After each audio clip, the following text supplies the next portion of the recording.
Ok, donc on se refait une petite live room. Donc c'est une thématique que je voulais aborder avec vous de toute façon, mais celle-là, je préférais la traiter en live. Donc on est dans le Discord comme d'hab. Comme ça, je peux prendre les questions.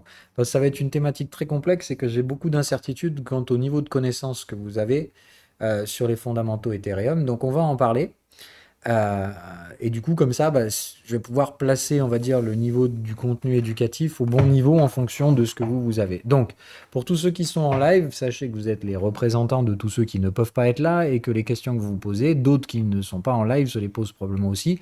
Donc, pas de honte à discuter, il n'y a pas de questions stupides, ça n'existe pas. Au pire, il n'y a que des incompréhensions qui vous aideront à progresser. Donc, soyez pas timide, ok? Et surtout, dites-vous que si vous vous posez une question qui vous semble stupide, d'une, elle ne l'est pas, et c'est surtout que vous n'êtes probablement pas le seul à vous la poser. Donc, je compte sur vous pour participer, sinon il n'y a aucun intérêt à faire ces trucs-là en live. Donc, s'il y a un truc que vous comprenez pas, ou que j'explique pas bien, ou etc., ou que vous voulez qu'on creuse un peu plus, vous le dites. Donc, la thématique globale, c'est donc qu'il fallait qu'on en parle. On a déjà abordé une partie de ces sujets-là, comme d'hab, donc ça ne va pas être une grande nouveauté pour ceux qui suivent. Enfin, grande nouveauté. On va creuser un peu plus ces sujets, mais les graines ont déjà été plantées avant. Donc, je vous avais souvent dit que ce cycle n'aurait pas du tout la même nature que les précédents, c'est-à-dire on n'est pas du tout sur un schéma de marché qui va constituer une bulle spéculative, puis un crack jusqu'au prochain halving. Ça, c'était le schéma qu'on connaissait avant. Euh, Pardon, on revient, parce que n'était plus du tout sur des cryptos. Donc, on revient sur nos time frames de référence, l'hebdomadaire et tout ça. Ok, on fait vraiment du swing moyen terme, exposition de capital, etc., etc. Donc, ça, c'était le cycle historique, donc basé sur les halvings. Et je vous dis toujours, la valeur, d'accord, c'est le déplacement de deux composantes qui font bouger le prix, c'est supply and demand. Donc, c'est comment l'équilibre de la demande s'organise par rapport au supply qui est disponible sur une zone. Et évidemment, donc le fait que parfois les gens qui détiennent ce supply vont prendre des profits, ce qui va donc augmenter le supply. Et généralement, bah, si on n'a pas de demande pour ce supply à ce moment-là, eh ben, les prix baissent. Ok. Donc c'est aussi bête que ça. Il s'agit encore une fois de comprendre qu'on parle d'un actif à la quantité limitée. Donc, dans un premier temps, en général, ce qu'on a, c'est effectivement un marché qui est principalement basé sur l'offre.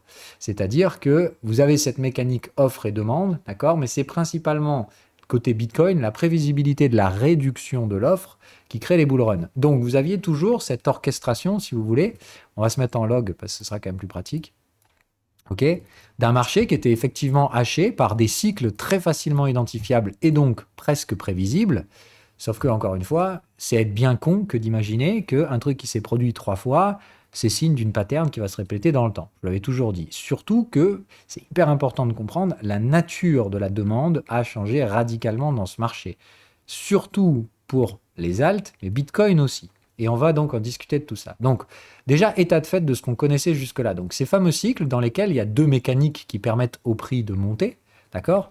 La mécanique de la demande spéculative, ok, qui est souvent due au fait qu'on a eu une réduction de supply avant. C'est-à-dire qu'à demande constante, la réduction du supply fait monter le prix sur une nouvelle zone.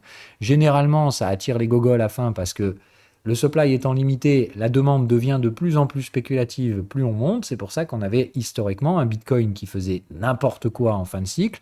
Les gogoles achètent n'importe comment et derrière, on se mange donc une conséquence, c'est-à-dire le crack. À partir du moment où la spéculation s'engrange et devient son propre moteur, on atteint donc des bulles spéculatives, c'est-à-dire de la croissance linéaire dans un marché log. Okay, c'est-à-dire, en échelle log, vous avez une extrapolation linéaire du prix. Ça crée des paraboles et ça crée donc des cracks. Bulles, cracks. OK. Donc, ce qu'on peut voir ici, c'est que carrément, 2018, on a eu un truc encore plus fou, c'est-à-dire que de la croissance linéaire en log, on est carrément sorti par le haut. Donc là, comme on l'avait dit, c'était, pour ma part... Oh putain, je vais éternuer, désolé. Taras. Ok, pardon pour ça, j'espère que je ne vous ai pas pété les oreilles. Mais donc là, 2018, c'est là où ça change. Qu'est-ce qui se passe en 2018 sur la mécanique? Qu'est-ce qui change dans la mécanique en 2018? Mis à part le fait que là, on a créé une vraie bulle spéculative.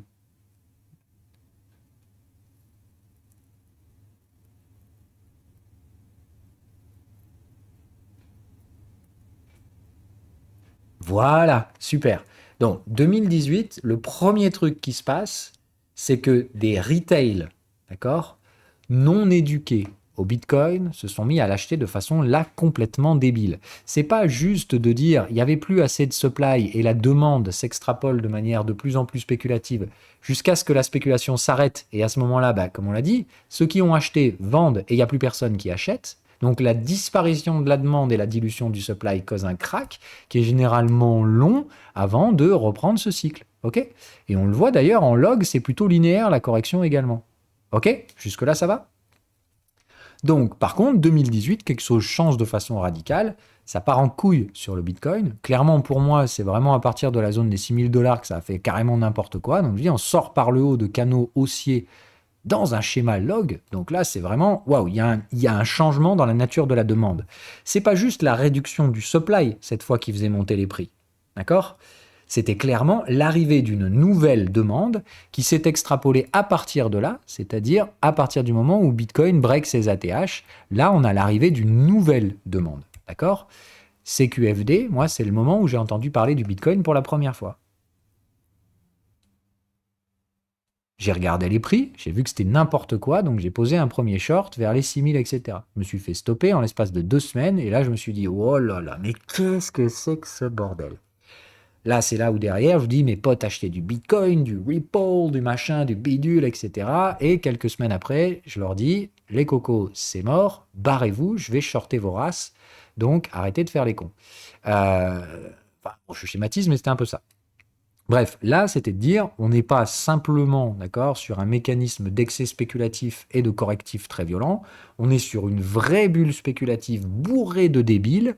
Là, on va se manger à une enormous fucking crack. Ok ? Bon, donc, le crack, ça met très longtemps à repartir, etc., etc. Et là, qu'est-ce qu'on a ? Est-ce que vous voyez un canal en log, etc. Il n'y a rien du tout, on est d'accord ? On est bien d'accord. Pour moi, la bulle spéculative de 2018, mis à part le fait qu'elle a fait entrer des gens qui étaient peu avisés, peu instruits, etc., certains sont morts, d'autres sont restés dedans, ok ? Ces gens-là, il n'en résulte que deux choses.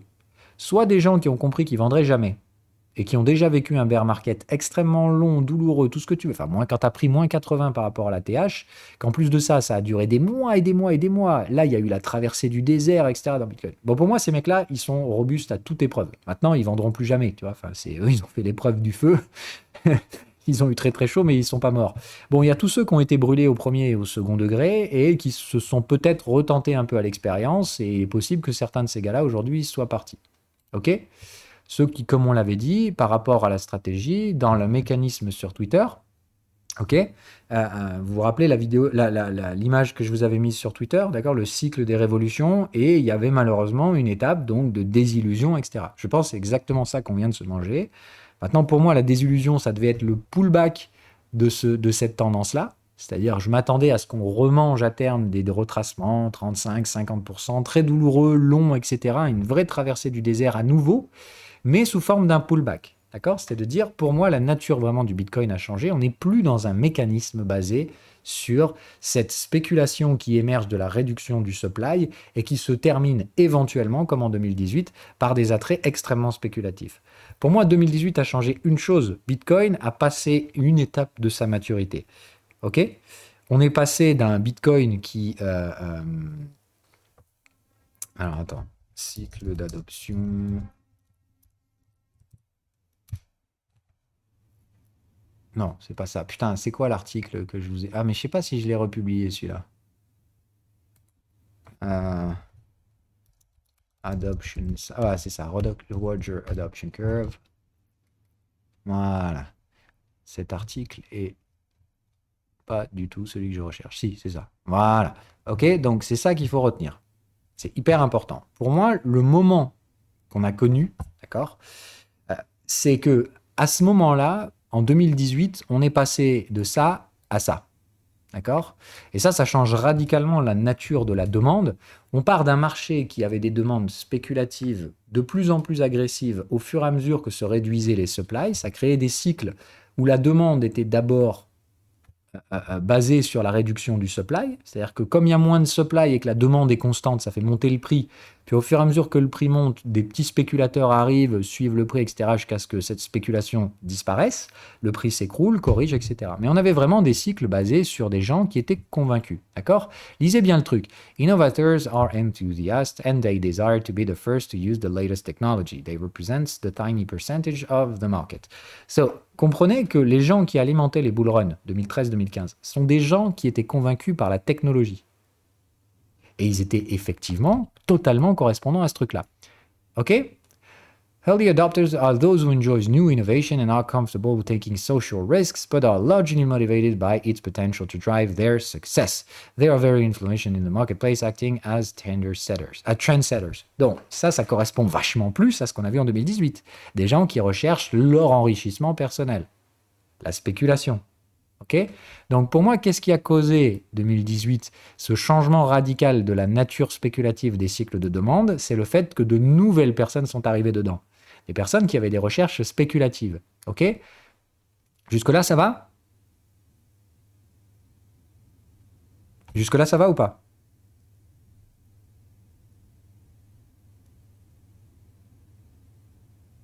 Oui, trendsetters, les Nabila, et etc. Oui, bien sûr. Bien sûr, bien sûr. Donc, l'étape suivante, c'est Early Majority. The early majority is made up of pragmatists who adopt new innovations only after it's proven and feel comfortable that it won't put them at risk. They are the largest segments of the market. OK? Ça, c'est quand on va atteindre le pic des 50%. C'est-à-dire que la croissance aura atteint son pic, la dérivée première, le rythme de croissance aura atteint sa dérivée première. C'est là où, normalement, devrait arriver un crack majeur, c'est-à-dire une consolidation durable d'horizon trimestriel. Enfin, d'horizon hebdo-trimestriel. C'est le moment où le nombre de gens qui arrivent va commencer à se réduire en termes de momentum. Voilà. C'est surtout de dire la bulle, normalement, elle arrive par là. C'est autour de cet endroit-là que se crée la vraie bulle spéculative. OK ? C'est là où derrière, la technologie est toujours de plus en plus adoptée, mais son prix ne va pas nécessairement monter parce que le pic spéculatif aura été atteint. Dans le cas où on aura une bulle. Maintenant, on l'a vu, l'adoption par exemple d'Internet, ça a créé une bulle. Donc, il y a plein de probabilités, à mon avis, qu'on aille effectivement vers la constitution d'une bulle. Sur le Bitcoin, etc. OK ? Mais si on y est, on n'y est pas encore. L'adoption des cryptos, on est très clairement aujourd'hui entre ces deux-là. OK ? Et la question, ça va être de savoir si justement la nature du prochain cycle n'est pas déjà en train de changer. Là, qui participe beaucoup aujourd'hui à l'achat des bottoms, notamment 2019, etc. Est-ce que c'est pas justement une early majority de pragmatiques qui adoptent les niveaux d'innovation technologique qui sont uniquement prouvés? Bitcoin, Ethereum, je dis, c'est des trucs qui n'ont plus à prouver leur durabilité, etc. And feel comfortable that it won't put them at risk. Est-ce que c'est pas encore une fois exactement le profil que moi j'adopte dans les cryptos? Je sais que je prends pas de risque. J'y vais avec du cash, etc. OK? J'ai un investissement pragmatique. Voilà, les institutionnels, c'est pareil. Si vous croyez que les institutionnels ils vont payer les breakouts haussiers, vous n'avez rien compris. Ils ont déjà acheté là le bottom. Point. Et je connais trop bien ces gars-là pour savoir qu'ils sont investis aujourd'hui et que, voilà, pour ceux qui n'ont pas encore le feu vert à cause de l'ESG, rassurez-vous, ils vont investir via des succursales ou des conneries du genre. Mais bref, quand il s'agit d'acheter un truc avant les autres, ils savent faire les fonds. Bon, donc, à mon avis, c'est fait avec des montages plus ou moins légaux. Enfin, légaux, voilà. Et c'est là où justement on risque d'avoir des problèmes après, quoi. C'est-à-dire autour du merge, c'est là où on va peut-être voir qui a utilisé un véhicule spéculatif qui n'était pas totalement légalement autorisé dans son fonds pour avoir une exposition à l'Ethereum avant le merge, etc. Parce qu'il ne voulait pas acheter après, parce qu'il savait que les prix seraient plus élevés. Bon, ça on en reparlera plus tard. Mais par rapport au merge d'Ethereum, il va y avoir un gros bordel. Parce que les fonds en veulent à mort, mais qui ne peuvent pas tout à fait aujourd'hui. Ou alors il faut qu'ils arrondissent beaucoup d'angles. Qui pour l'instant sont pas encore totalement réglementés correctement. Bref, donc le problème il est là, d'accord? La structure de la demande évolue. Donc avoir une spéculation basée sur la réduction de l'offre, vous comprenez que c'est ne regarder que la moitié de l'équation. Oui ou non? Donc évidemment que le modèle stock to flow était voué à se planter complètement puisqu'il était basé sur la projection des supplies. Donc évidemment que ça marchait pas. Voilà. Donc, ce qu'il faut comprendre aussi, c'est qu'il y a un deuxième facteur que ces gens-là oublient, c'est qu'effectivement, le modèle stock-to-flow, il ne prend pas en compte un deuxième facteur qui est que la market cap croissante requiert plus de capital pour sortir les prises de profit.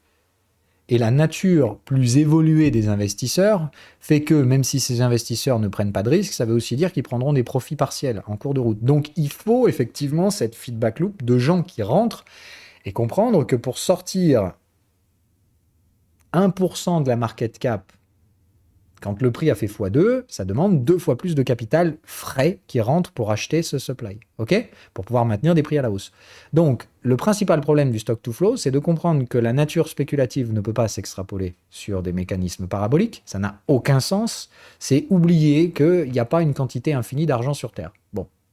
Donc déjà, ça va plafonner. C'est logique, ça c'est ce qu'on avait vu, c'est-à-dire que les courbes paraboliques vont tendre vers une forme d'asymptote. Maintenant, il faudra trouver, encore une fois, le vrai niveau de valorisation à terme. Et on en est pour moi très loin encore. C'est-à-dire que, pour ma part, ça va se faire probablement par une bulle spéculative qui éclatera ici, ok, mais on reviendra chercher les sommets de cette bulle et on restera probablement entre le niveau de bulle et de crack qui sera atteint entre, pour moi, le positionnement de la late majority. C'est-à-dire, late majority are conservative thinkers who are risk-averse and extremely cautious, who are... when using anything new, they're not only want to see demonstrable results, they need to be reassured that there is next to no risk. They also represent a large portion of the markets. So le truc ici, c'est de comprendre que la late majority, quand elle va arriver, c'est elle qui, probablement, en soi, va créer le crack. Ok? Leur demande sera très faible et ils vont surtout demander des prix extrêmement bas comparé à la demande extrêmement spéculative et le supply qui sera tenu par l'early majority. Ces gars-là vont vendre dans le bear market et eux vont acheter au fur et à mesure de ce bear market. OK? Donc cette phase-là, elle sera plutôt baissière dans le marché parce que eux demanderont des prix beaucoup plus bas. C'est pas des gogoles. La late majority, c'est des gens qui se battent contre cette technologie aujourd'hui, mais qui seront forcés de l'adopter demain. Et soyez pas cons, ils vont pas payer les sommets. D'accord? Donc, à mon avis, ça, c'est le truc à prendre en compte. Donc, tant qu'on n'a pas atteint ce pic, pour ma part, l'extrapolation de la demande sera de plus en plus forte dans ce marché, plus que la réduction de l'offre. Sachant que la réduction de l'offre, surtout sur Bitcoin, c'est énorme quand même. C'est de dire, dans un marché qui va être de plus en plus demandé, on va réduire le supply de façon régulière tous les 4 ans. Donc, ok, vous captez ce que ça veut dire. Maintenant, la réduction de l'offre, elle se réduit évidemment par le temps, puisqu'on parle de halving. Donc, la quantité de la réduction de ce supply, elle se réduit aussi au fil du temps. Donc, on réduit de moins en moins le supply, mais par contre, la demande augmente de plus en plus. Mais les laggards, on n'en a rien à foutre. Eux, ils arriveront clairement plus tard encore. Voilà. À ce stade-là, on aura déjà eu bull crack et on aura stabilisé une valeur pour le Bitcoin. Une zone de valorisation. Quelle est la zone qu'on vise? On en reparlera peut-être après. Mais bon, voilà. Déjà, c'est de comprendre où on en est dans le cycle. Donc, la première des choses qui change par rapport à ça, et c'est le premier article que j'ai vu intéressant, alors c'est pas celui-là, mais bon, je l'ai trouvé sur un autre article qui était hyper intéressant, pourquoi ça n'a rien à voir avec le modèle d'adoption de la bulle d'Internet des années 2000. C'est-à-dire, pourquoi ce qu'on vient de connaître ici n'a rien à voir avec le crack des années 2000, puisque certaines personnes ont parlé de ça et ont dit on est à moins 80 sur certains altcoins et c'est que le début. Bulle d'Internet, les explosions allaient à 80-95%. Bref, il reste encore beaucoup de douleur à venir sur les altcoins. Les géants vont probablement suivre, donc on n'a pas fait le bottom, etc. Pourquoi ce narratif est fallacieux? Et en plus de ça, bon, ça commence à se prouver sur les prix, mais surtout, pourquoi ça ne marche pas? Pourquoi ça n'a pas de sens de comparer ces deux trucs? La bulle Internet a son éclatement, donc 2000 jusqu'à 2004. Non, ça n'a rien à voir avec ça, on n'était pas du tout au même positionnement. En fait, dans les années 2000, le crack qu'ont connu les prix, on avait déjà passé l'early majority. En fait, le crack est intervenu là. Donc, si on doit se manger un crack comparable dans lequel on peut utiliser les modèles d'effondrement des dot-com dans la crypto, ce sera quand on aura atteint l'early majority. Je pense qu'on se le mangera éventuellement ce crack, mais d'abord, il faudra constituer la bulle. Donc, pour moi, on y est encore très loin. C'est surtout de comprendre qu'aujourd'hui, on est probablement par là. Donc, il y a encore une croissance assez significative du rythme de croissance. C'est-à-dire que le nombre de gens qui vont entrer dans le marché crypto par jour, il va monter encore. Donc la demande va être encore plus forte qu'elle ne l'a été en 2018. Et c'est pour ça que je vous fais par exemple une vidéo aujourd'hui pour vous inquiéter par rapport au supply. Il n'y a pas de putain de supply.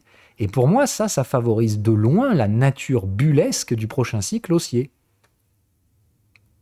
Je pense qu'on va partir vers une bulle spéculative au cours des 2-3 prochaines années. Ça va prendre du temps. D'abord, ça va être lent, hein, puisqu'une bulle, ça se construit en parabole. C'est pas direct to the moon, bro. Ok ? C'est pas obligatoire, mais ça devient très probable. Et je vous l'ai dit, là, on est sur le bottom. Donc le fait qu'on ait un bottom sans supply, ça m'indique déjà sur la nature possible du prochain cycle. Maintenant, il va falloir, comme je vous dis, valider, confirmer le bottom, repartir en tendance, etc. Ça fait beaucoup de si, mais il faut qu'on en parle aujourd'hui. Aujourd'hui, on fait vraiment de la spéculation. Donc, je vous dis, quelle va être la nature du prochain cycle s'il est lead par Ethereum? C'est ça la question à laquelle on essaie de répondre aujourd'hui. Parce que là, on a parlé de Bitcoin. Et on a dit, Bitcoin est pour l'instant le représentant des cryptos. Regardez les retail. Ils ont acheté quoi le plus, selon vous, dans ces dernières semaines?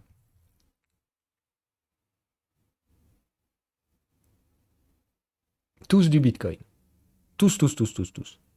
Pourquoi? Parce que le marché était bearish, donc on achète l'actif le plus sûr, etc. Donc voilà. En plus de ça, la dominance remontée il y a quelques mois, enfin il y a quelques semaines, donc ils ont tous essayé d'attraper le bottom du marché, mais en achetant que du Bitcoin. Évidemment, ils ont dépensé tout leur cash, il n'y a plus rien à acheter maintenant. Et pourtant, qu'est-ce qui se passe là dans 3-4 mois? Qu'est-ce qui constitue le bottom? C'est l'Ethereum. Donc, il faut comprendre que déjà Bitcoin, son cycle de halving reste tout aussi important qu'avant, mais c'est surtout la demande dans ce marché qui bouge les prix aujourd'hui, pas juste la réduction du supply. 2018 a changé cette nature par l'entrée en phase accélérante de ce cycle d'adoption. Et on est aujourd'hui dans une phase où l'accélération se poursuit. Donc ça veut dire que la dérivée première de la croissance, c'est-à-dire la croissance de la croissance, est encore en accélération. Donc le prochain cycle sera plus vénère que le précédent, et on n'a pas de supply. Donc c'est là où je vous dis attention, ça risque effectivement de se finir en bulle. Maintenant, ici, on a aussi fait rentrer l'early majority, c'est-à-dire ces gens-là vont appliquer de la gestion du risque. Quand ça va monter trop fort, ils vont pas vendre à découvert, mais ils vont lâcher une partie de ce supply. La question, ça va être à quel rythme? Comment supply et demande vont s'orchestrer? Mais sur Bitcoin, 12% du supply circule. Donc, il va falloir faire très attention à l'évolution de ce supply pour constituer la nature de ce cycle. OK?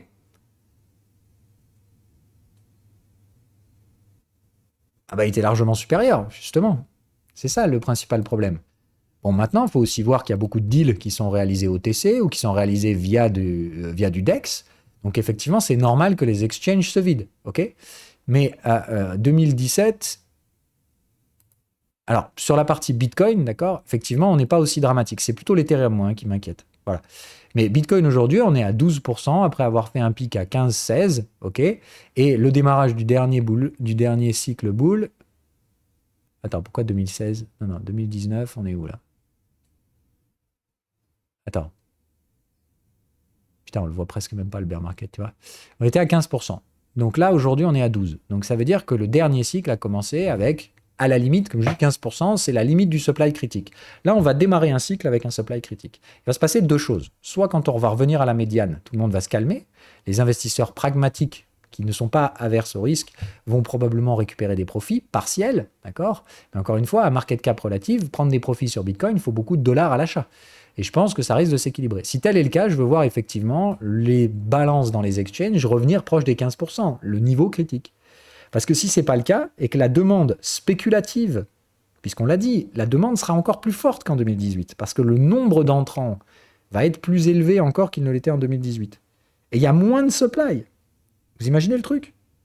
Voilà. Par contre, il faut aussi que chacun de ces entrants apporte beaucoup de dollars pour faire réellement monter le prix. Donc, il y a un frein inévitable à la hausse, c'est le montant nécessaire pour faire monter le prix qui devient de plus en plus élevé. Mais le nombre de gens va être plus élevé également. Comment ça va s'équilibrer? Je pense dans un premier temps, ce ne sera pas la bulle, là, en 2022, 3, 4. Mais la bulle risque de se constituer à terme, c'est-à-dire quand la plus grande partie du supply va être immobilisée et qu'on va arriver sur la fin du momentum, c'est-à-dire des gens de plus en plus averses au risque qui payent, ils ne s'en sortent plus trop comment, et surtout à ce moment-là, des prix qui partent en couille. Donc, si jamais il y a une bulle, c'est de comprendre qu'elle est plutôt pour 2024, voire 5, mais pas pour tout de suite. Dans un premier temps, on risque d'avoir une forme d'équilibre parce que le niveau critique du supply dans les exchanges et la nature des nouveaux investisseurs m'invitent à penser qu'il va falloir diluer ce supply, en retrouver une partie pour qu'on puisse créer un bull run qui ne soit pas totalement excessif. Ok ? Donc je m'attends à un cycle plus long qui se finira peut-être sur une bulle à condition que le supply reste de façon critiquement exposé sous les 15% dans la phase de maturité avancée du cycle. Alors qu'on tendra vers le 50% d'adoption, si on a un supply qui est radicalement inférieur à 15%, on risque d'avoir sur la fin de ce cycle, effectivement, une extrapolation bullesque. Pour la partie Bitcoin. Pour la partie Ethereum, le supply est différent et sa structure l'est aussi. On l'a vu ce matin, le problème qu'on a sur la balance Ethereum, c'est que si on regarde toute l'historique, d'accord, de son existence, on n'a jamais eu aussi peu pour l'instant. Donc on est un peu en discovery de qu'est-ce qui va se passer quand l'Ethereum va être extrêmement demandé et que son supply va se réduire jusqu'au niveau critique. Moi, je reste persuadé que de toute façon, le supply Ethereum va passer sous les 15%, et c'est là où ça va devenir intéressant. C'est là où on va voir si aussi une forme d'équilibre se forme, c'est-à-dire les investisseurs rationnels qui ne sont pas nécessairement averses au risque et qui donc gèrent le risque, vont récupérer des profits partiels au fur et à mesure du bull run, freinant donc des excès de demande spéculative. Bref, est-ce qu'on va garder un supply qui s'oscille plus ou moins autour des 15% sur Ethereum? C'est pour l'instant le statut que je fais. Le principal problème d'Ethereum, c'est la demande et son supply, puisque donc le merge, et là il va falloir qu'on en parle, ça change énormément de choses pour Bitcoin. Et principalement, pour l'instant, le site qui le fait le mieux, c'est Ultrasound Money, qui, je l'espère, sera là-dessus. Voilà.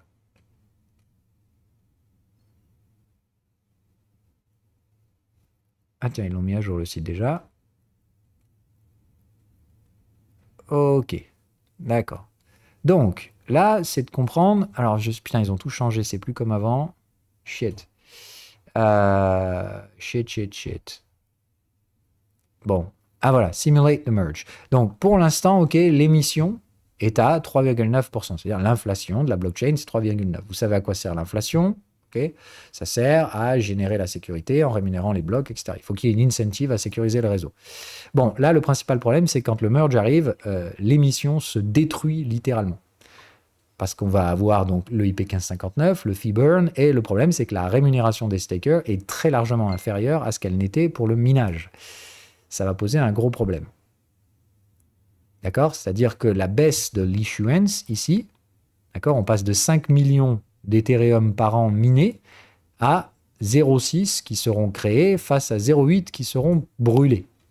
Égal, on va revenir, bon, il y en a qui disent Ethereum déflationniste, etc. Moi, je ne suis pas sûr du tout parce que la nature de la demande sur Ethereum va changer. On l'a vu, ça, c'est un mécanisme aujourd'hui non plus ethnocentré sur Ethereum, mais on est sur une demande de type Layer 2, c'est-à-dire qui utilise les Ethereum et comment.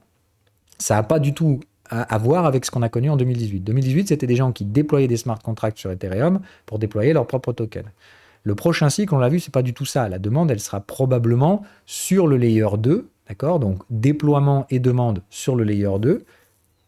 Il y aura toujours de l'activité sur le layer 1, mais ce sera probablement, comme je vous l'avais toujours dit, de la grosse monnaie qui viendra réaliser ces transactions ici pour pas avoir le risque de contrepartie d'un layer 2.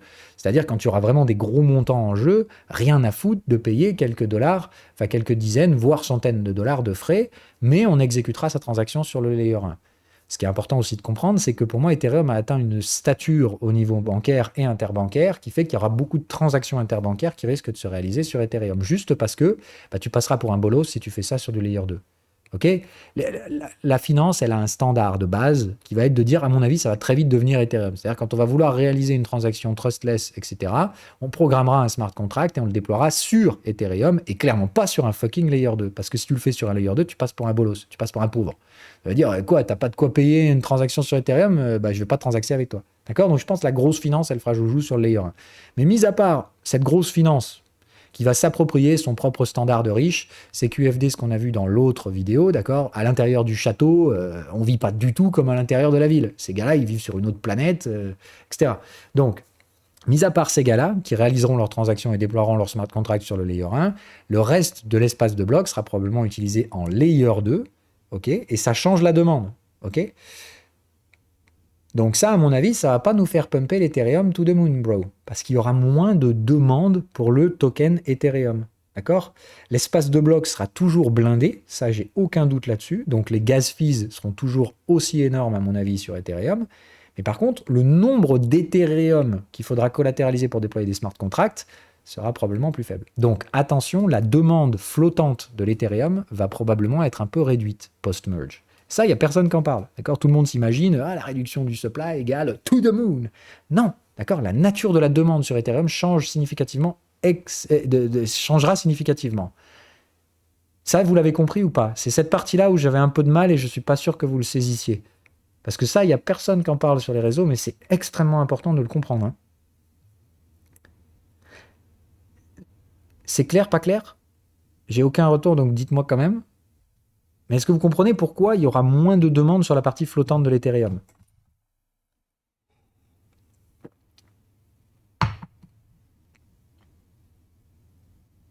Non. Bon, alors, donc, les Ethereum liquides aujourd'hui sont souvent immobilisés pour permettre l'exécution d'un smart contract. Tu sais, quand tu vas déployer un smart contract, il faut que tu apportes des Ethers.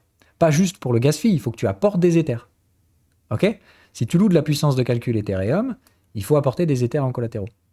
Si tu veux déployer un token, pareil, etc., etc. Donc, il y a une grosse partie aujourd'hui des tokens qui sont utilisés par des smart contracts qui déploient des tokens, ou etc. Mais sur le layer 1, la plupart de ces demandes aujourd'hui, elles redéploient sur des layer 2, etc.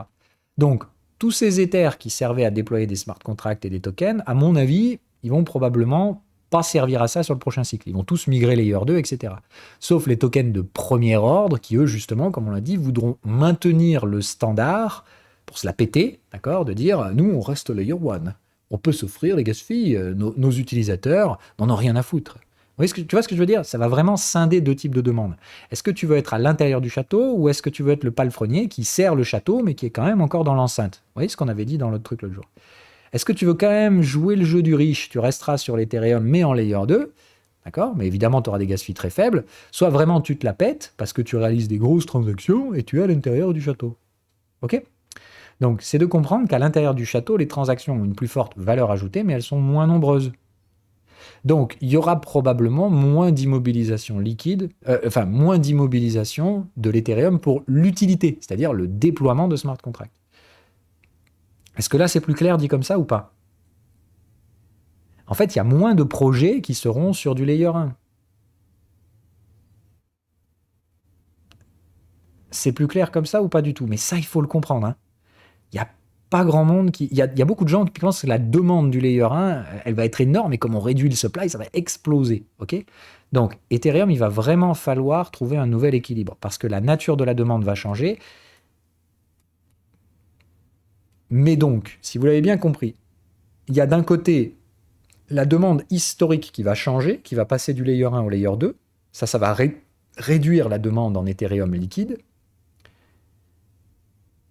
Mais d'un autre côté, il y a énormément d'Ethereum qui vont être immobilisés dans le proof of stake. Alors, la plupart de ceux-là sont déjà immobilisés aujourd'hui dans le testnet, dans la beacon chain, mais quand ça va merger, il y a effectivement, à mon avis, beaucoup de demandes institutionnelles qui n'avaient pas le droit de le faire sur un pseudo testnet, je pense, ou en tout cas, ils avaient peur de s'attaquer à des régulations. Voilà, parce que comme tu étais bloqué en Ethereum, imagine comment tu fais pour justifier à tes investisseurs, ah ben non, j'ai pas pu retirer, je suis désolé, Ethereum pas liquide. Bon, Lido, ok, peut-être une solution intermédiaire jusque-là, mais à mon avis, maintenant, ça va ouvrir. Donc, on risque de voir effectivement plus de demandes pour le staking. Est-ce que ça va se compenser? C'est-à-dire la sortie de beaucoup de protocoles layer 1 qui passeront en layer 2 va être compensée par des jetons stakés plus nombreux? Je pense que oui, mais la question c'est dans quelle nature tout ça va se balancer. Parce que ça va se faire dans le bruit. Et oui, c'est hyper important. Il y a un truc qu'on sait de sûr, c'est que l'issuance, c'est-à-dire le nombre de nouveaux tokens distribués, va chuter drastiquement. Ça, initialement, ça ne peut faire que décaler la valeur sur une nouvelle zone. Quand j'ai dit 1000 $ l'Ethereum, c'est impossible pour moi de ne pas acheter ce prix-là. Donc, à mon avis, on va recaler au moins à la médiane juste pour pricer le fait que dans 3 à 4 mois, l'issuance, elle va s'écraser. Donc, plus de supply. Ça aura l'effet d'un halving. OK? Donc, ça, l'avantage qu'on a, c'est qu'on sait à quoi ça ressemble sur Bitcoin. C'est là où je vous dis, on ne sait pas ce que ça va donner sur Ethereum, mais on peut utiliser le modèle Bitcoin. Qu'est-ce qui se passe quand on approche d'un halving sur Bitcoin?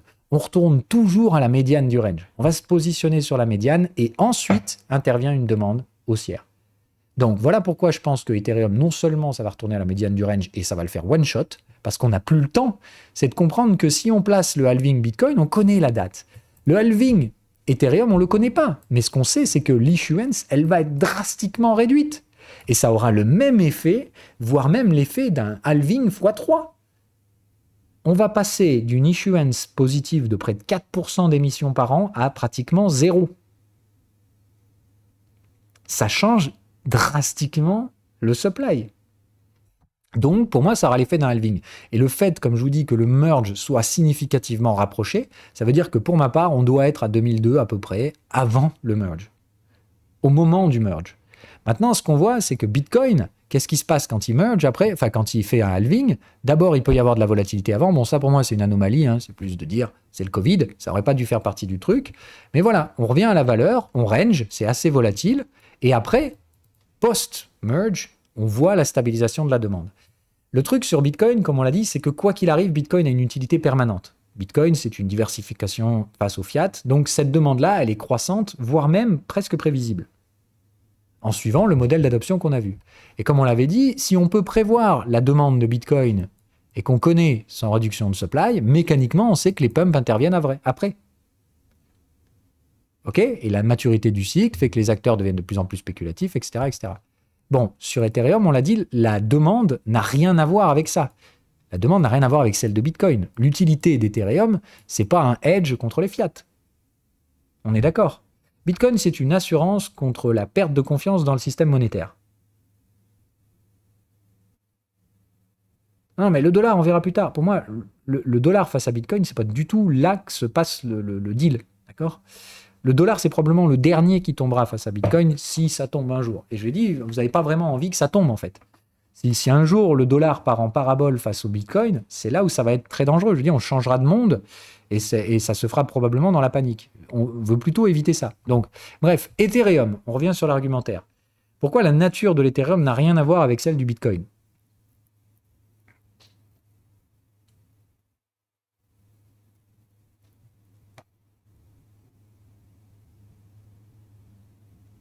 Non, c'est pas par rapport à la demande. C'est pas par rapport au supply. La demande, l'aspect demande. Pourquoi la demande en Ethereum n'a rien à voir avec celle du Bitcoin? Voilà, c'est pas du tout la même utilisation. L'utilité du Bitcoin, comme on l'a dit, c'est une assurance ou au moins une diversification face aux monnaies fiduciaires. C'est le seul à faire ça, il a cet étalon et personne ne lui volera jamais cet étalon-là. Donc, comme on l'a dit, la première dérivée qui permet de spéculer sur la demande du Bitcoin, c'est la confiance dans le système financier. Plus la confiance se dégrade, plus la demande mécanique en Bitcoin augmente pour hedger les risques de défaut ou des trucs comme ça. Ok? Donc ça, comme on l'a vu, plus la confiance dans le système financier se détériore, plus la demande en Bitcoin augmente. Et comme on l'a vu, cette demande aujourd'hui, elle en est au stade des early adopters, c'est-à-dire que les gens commencent clairement à comprendre l'intérêt de diversifier les portefeuilles avec du Bitcoin, etc. Et c'est là que la demande sera la plus forte. Au terme de ce cycle, quand on aura atteint l'adoption, le rythme de croissance de l'adoption maximale, au sommet des early adopters, quand on aura clairement compris que être une multinationale et pas avoir de Bitcoin, c'est débile. Et que tous ceux qui ont des gros portefeuilles, multi-currency, qui ont des investissements aux quatre coins du monde, n'auront d'autre choix que d'avoir une partie de Bitcoin dans leur portefeuille.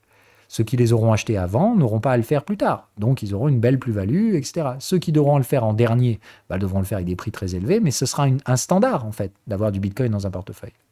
On n'y est pas encore, ok? Sur Ethereum, la différence de la demande, c'est quel pourrait être le principal facteur qui drive la demande d'Ethereum. Le principal facteur de corrélation qui crée qui accélère ou freine la demande. Qu'est-ce qui pourrait être ce facteur-là pour Ethereum? À quoi sert l'Ethereum?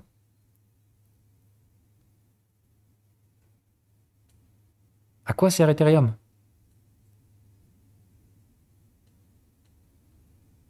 Oui, le château, mais enfin non. Je me dis, c'est plus de dire, c'est.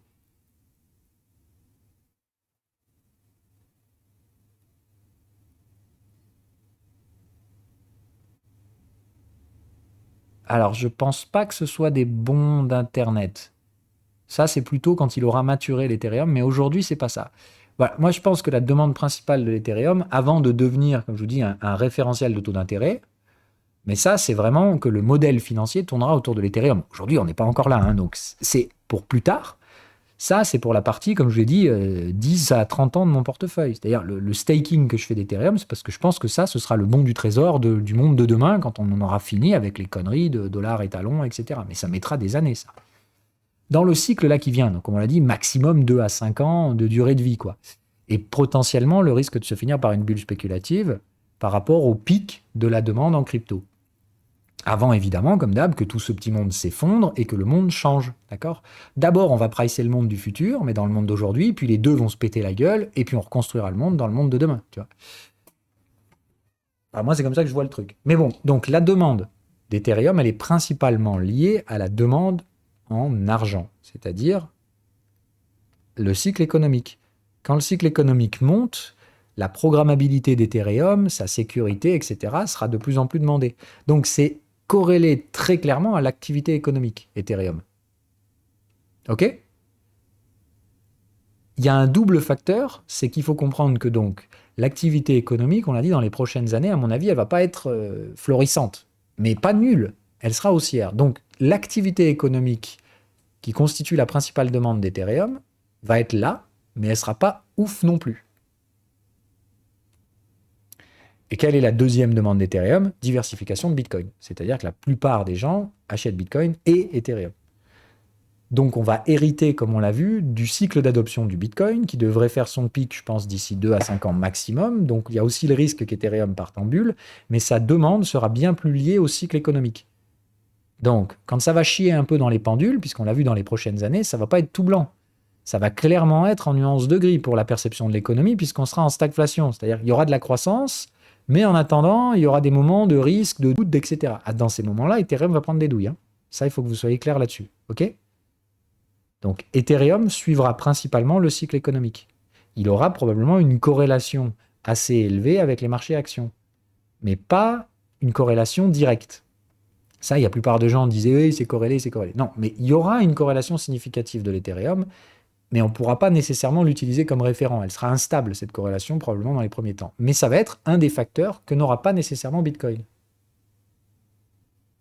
OK? Jusque-là, ça va ou pas du tout? Donc, le premier truc qu'on sait avec l'Ethereum, c'est que le prix était complètement baisé et c'était du grand n'importe quoi parce qu'on sait de toute façon, et ça on peut le mesurer, comment le supply va être réduit. Et ça ne peut pas tolérer un Ethereum à 1000 bols. Donc, c'est pas possible. Le deuxième truc, c'est que la demande, elle reviendra de plus en plus au fur et à mesure que le modèle économique va repartir. C'est-à-dire que le nombre de transactions financières, etc., va se faire. La troisième source de demande, comme on l'a dit, c'est diversification des portefeuilles. C'est pour ça que je vous dis, la demande d'Ethereum, elle va changer. Elle va passer d'une demande Layer 1, déploiement de smart contracts, etc., qui étaient les résultantes de la bulle de 2018, d'accord, des ICO dans tous les sens, etc. Tout ça, ça va mourir. Donc la demande va changer. Par contre, la demande en diversification de l'Ethereum, probablement pour du staking, risque d'arriver et j'espère que ça va se compenser. Dans ce cas-là, qu'est-ce qu'on a? On a une demande qui est maintenue et un supply qui passe de 4% d'émissions à 0.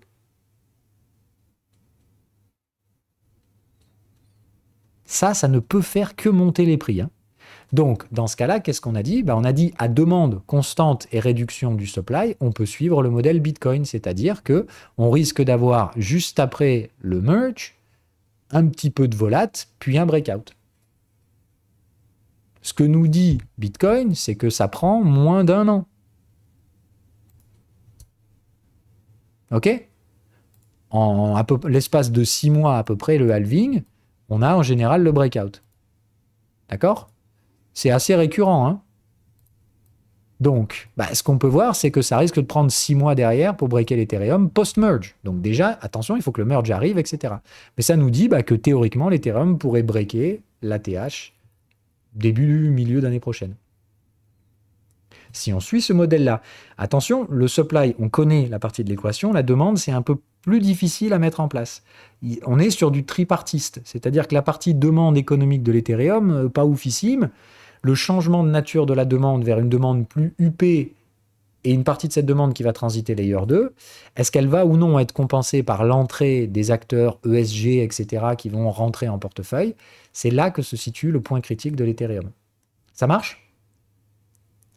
Si on considère que cette demande s'équilibre, ce qui est pour moi le plus logique, ça va pas être un équilibre parfait, il va falloir trouver cet équilibre, donc je m'attends à pas mal de volatilité autour du merge, voire après le merge, plus que n'en avait Bitcoin, ok? Mais on l'a vu, si on suit ce mécanisme-là et que ça s'équilibre bien, 6 mois après, on se pète les ATH. Après le merge, d'accord? Donc pas 6 mois à partir de maintenant. D'abord, on retourne à la moyenne, ensuite du bruit, c'est peut-être là que vous aurez effectivement le point bas ascendant ou un truc comme ça, c'est là que pourrait se trouver la troisième borne de range à l'achat, qui pourrait être assez intéressante, en tout cas à plus faible risque pour se positionner. Ok? Si ce repli s'opère, c'est là qu'il faudra charger, etc. Est-ce que ça va pour tout le monde? Donc, en termes de spéculation, ce qu'on sait maintenant, c'est qu'à priori, 6 mois après le merge, qu'on a vu donc à peu près mi-septembre, on va être optimiste, on va rester deuxième partie du mois de septembre. Donc, disons, début octobre, on a un merge en place. Ça veut dire, donc, comme on l'a vu, mai de l'année prochaine, ATH pour l'Ethereum. OK? Le temps de stabiliser cette partie spéculative de la demande, qui sera donc plus volatile que les préparations de halving du Bitcoin, à mon avis. Mais c'est tout. Et normalement, après, ATH de l'Ethereum. Et on rentre en price discovery.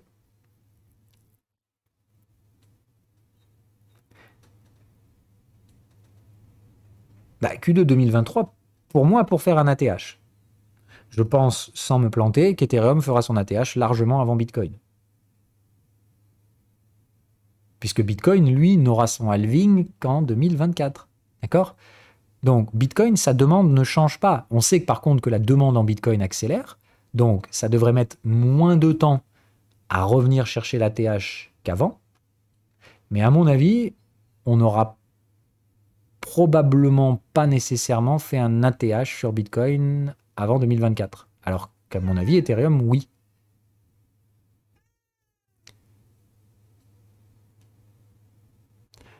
Donc, c'est possible qu'on ait fait un ATH avant le halving, puisque comme on l'a dit, la demande va vraiment accélérer fortement.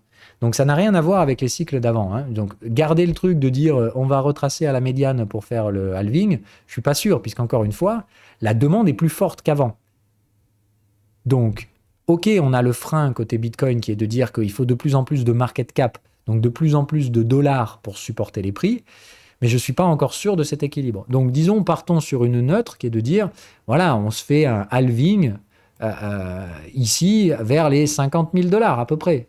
Possible.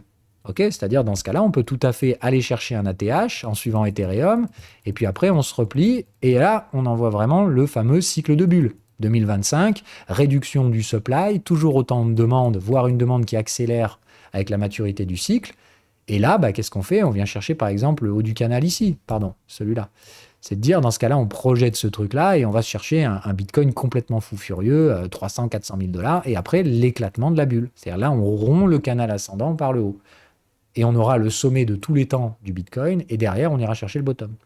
Moi, c'est sous cette forme-là que je spécule plutôt sur le Bitcoin. Si on a donc une bulle spéculative qui ne peut être conditionnée que par le fait qu'on maintient systématiquement au courant de ce cycle un supply critique proche ou inférieur à 15%.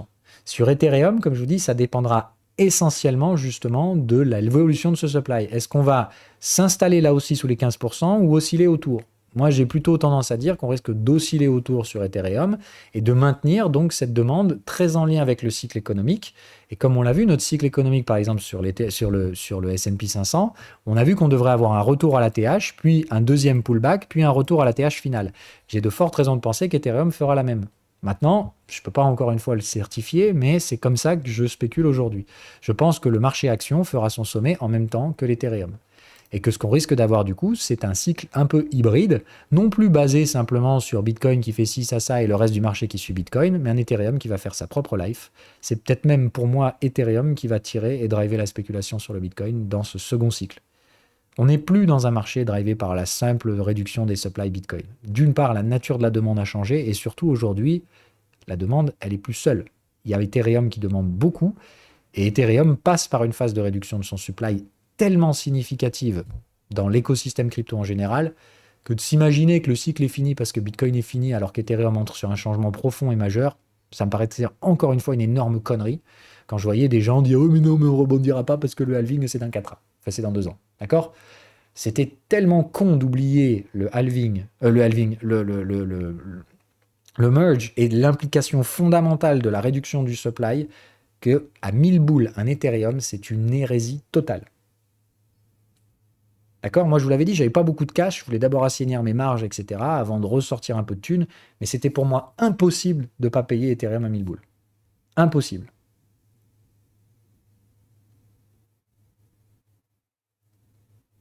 Et comme je vous l'avais dit, 2019, etc., pour moi, on a fait le bottom de ce cycle, mais très clairement sur l'Ethereum. Voilà. Maintenant, si vous avez de la chatte, vous aurez de la volatilité autour du merge, et je pense que ça vaudra carrément le coup d'essayer de choper des replis, s'il y en a. Mais n'oubliez pas que dans la demande, on parle de spéculation, de choses qu'on ne peut pas prédire. Si l'équilibre dont je vous ai parlé n'est pas là, c'est-à-dire que les gens qui sortent en layer 2 ne sont pas remplacés par des gens qui veulent faire de l'ESG, ça va baisser fort. Si c'est l'inverse, c'est-à-dire si les gens de l'ESG sont bien plus nombreux que les protocoles qui vont migrer layer 2, là, ça va faire que il y aura pas de repli et qu'on va chercher très vite à constituer un support sur la médiane du range.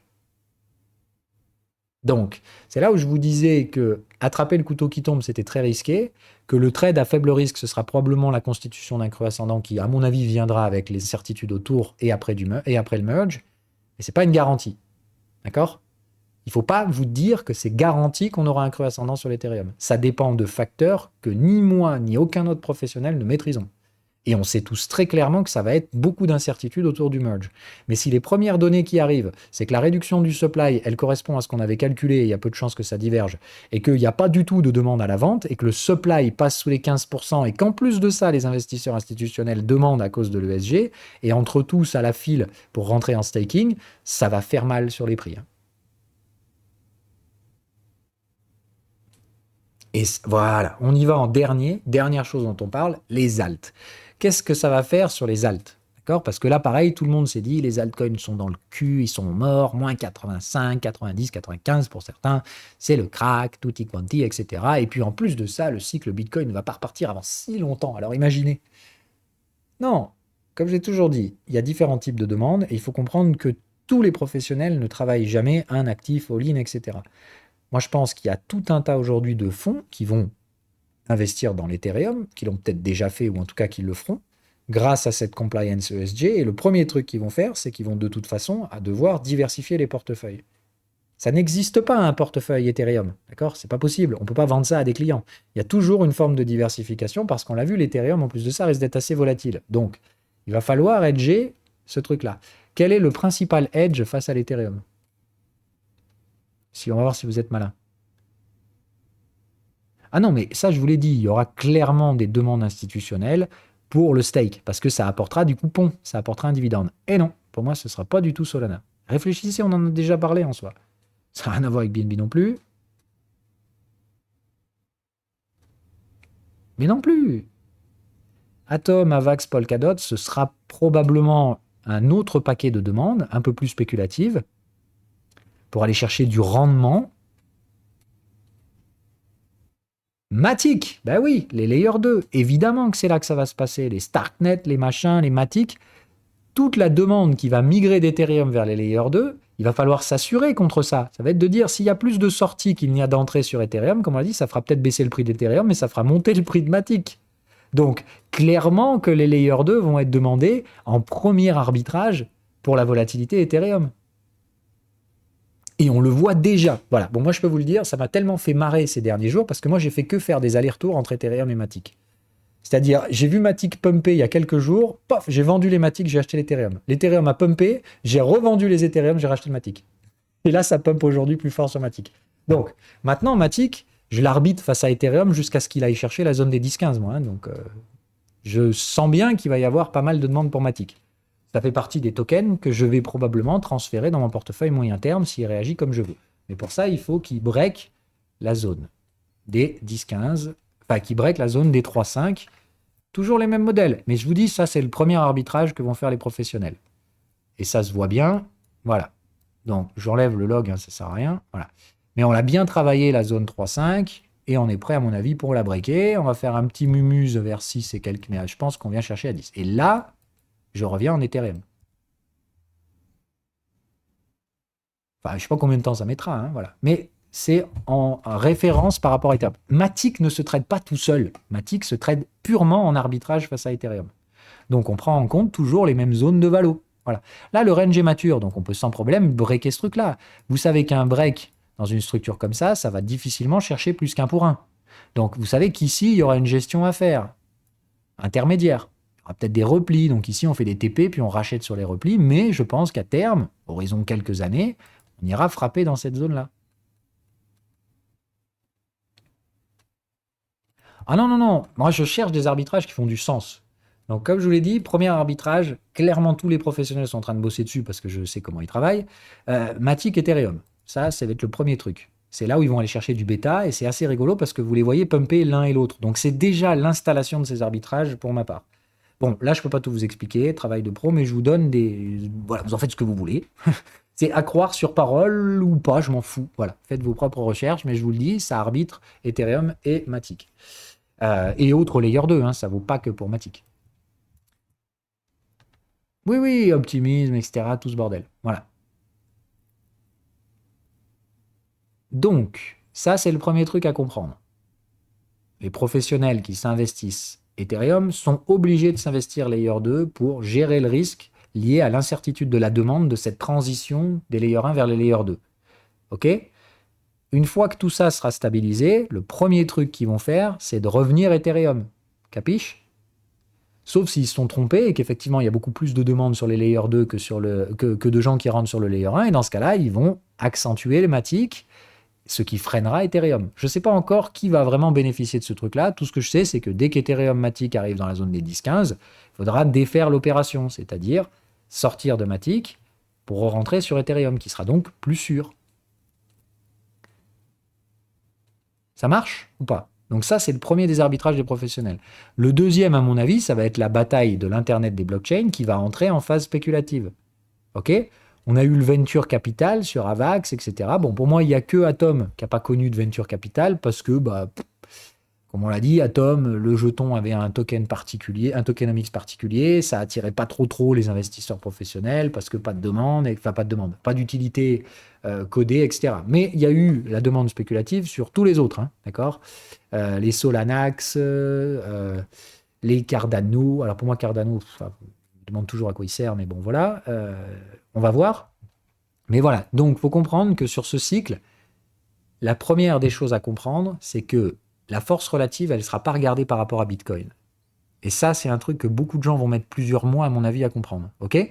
Vos comportements historiques de regarder un bull run en comparaison face au Bitcoin, à mon avis, c'est fini. Ce cycle-là, la deuxième partie du cycle Bitcoin jusqu'au prochain halving, elle va être tirée par Ethereum. Donc, c'est l'arbitrage face à Ethereum qu'il va falloir regarder. OK? Est-ce que ça vous paraît plus logique maintenant que je vous ai expliqué la démarche pour arriver jusque-là? D'accord? Il ne faut plus regarder Alt versus BTC. À partir du moment où cet altcoin va avoir une interaction avec la demande en transaction financière de l'Ethereum, c'est l'Ethereum qui va leader ce truc-là. Il sera beaucoup plus corrélé au marché action que Bitcoin ne l'est. Et Bitcoin, lui, c'est difficile de savoir s'il va suivre les cycles spéculatifs de l'Ethereum en attendant son halving ou s'il va juste, de façon chiante, ne rien faire. Et remonter doucement, comme on l'a vu, vers un 45, 50 000 $, horizon un an avant le halving, c'est-à-dire horizon mi-2023. Est-ce que le Bitcoin va juste remonter tout doucement, direction 45 000, alors que l'Ethereum nous refait des ATH, etc. Et que les particuliers sont aujourd'hui massivement sur le Bitcoin, bien plus que sur l'Ethereum, parce que l'Ethereum s'est cassé la gueule, donc c'est tout pourri, etc. Moi, je pense que la plupart des professionnels aujourd'hui, ils sont sur l'Ethereum, plus que le Bitcoin. Ils savent aussi que c'est plus risqué, donc il va falloir hedger toutes ces positions, diversifier les portefeuilles, etc.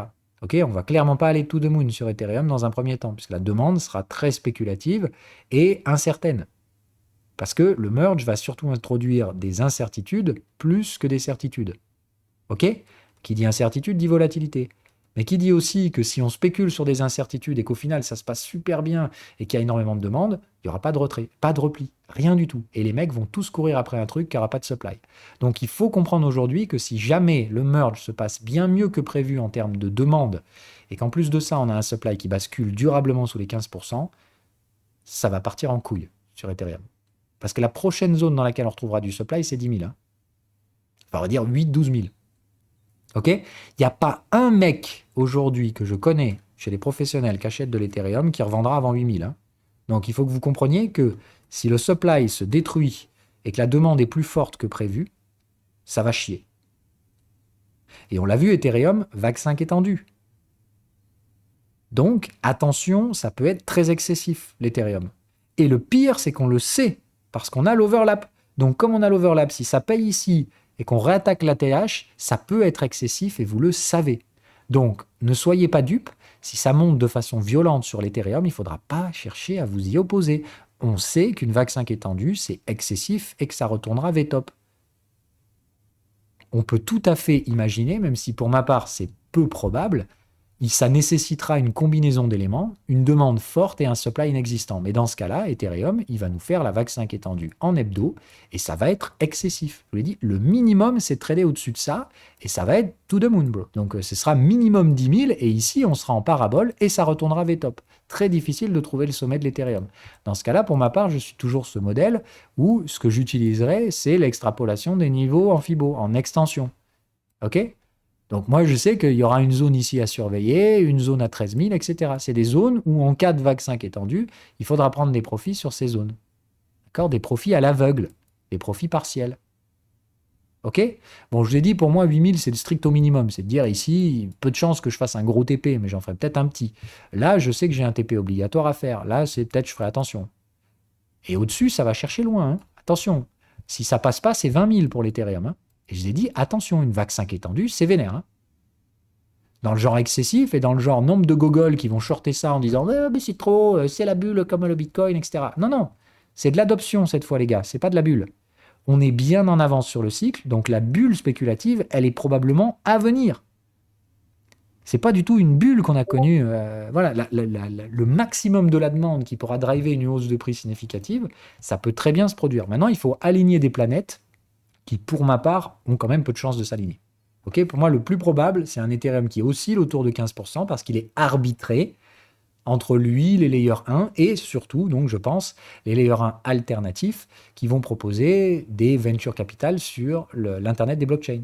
Pour moi, l'Internet des blockchains, c'est pas un truc qui est prêt à être utilisé aujourd'hui. Hein, d'accord ? C'est une technologie qu'on va maturer et qu'on va entrer en venture capital. Okay, c'est-à-dire, ça va commencer à se positionner sur une première demande, etc.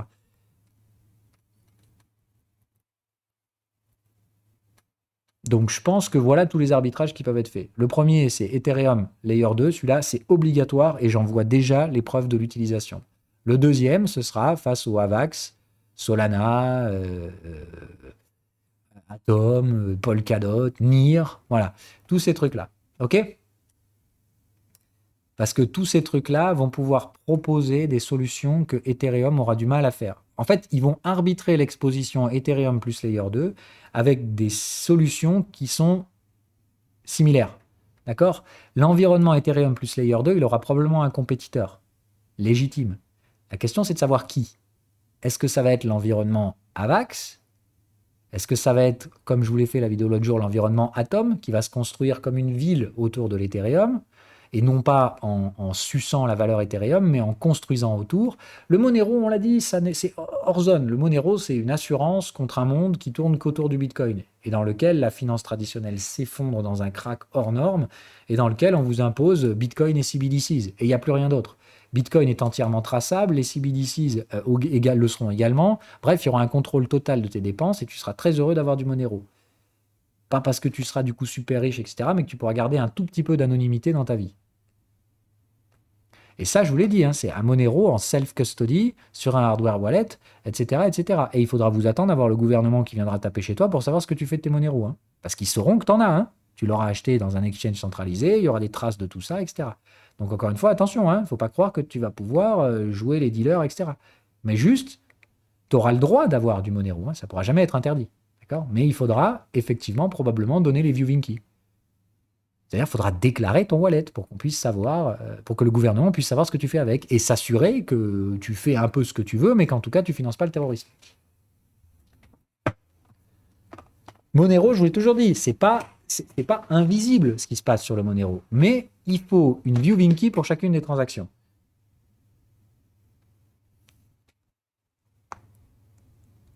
Enfin, l'équivalent d'une viewing key.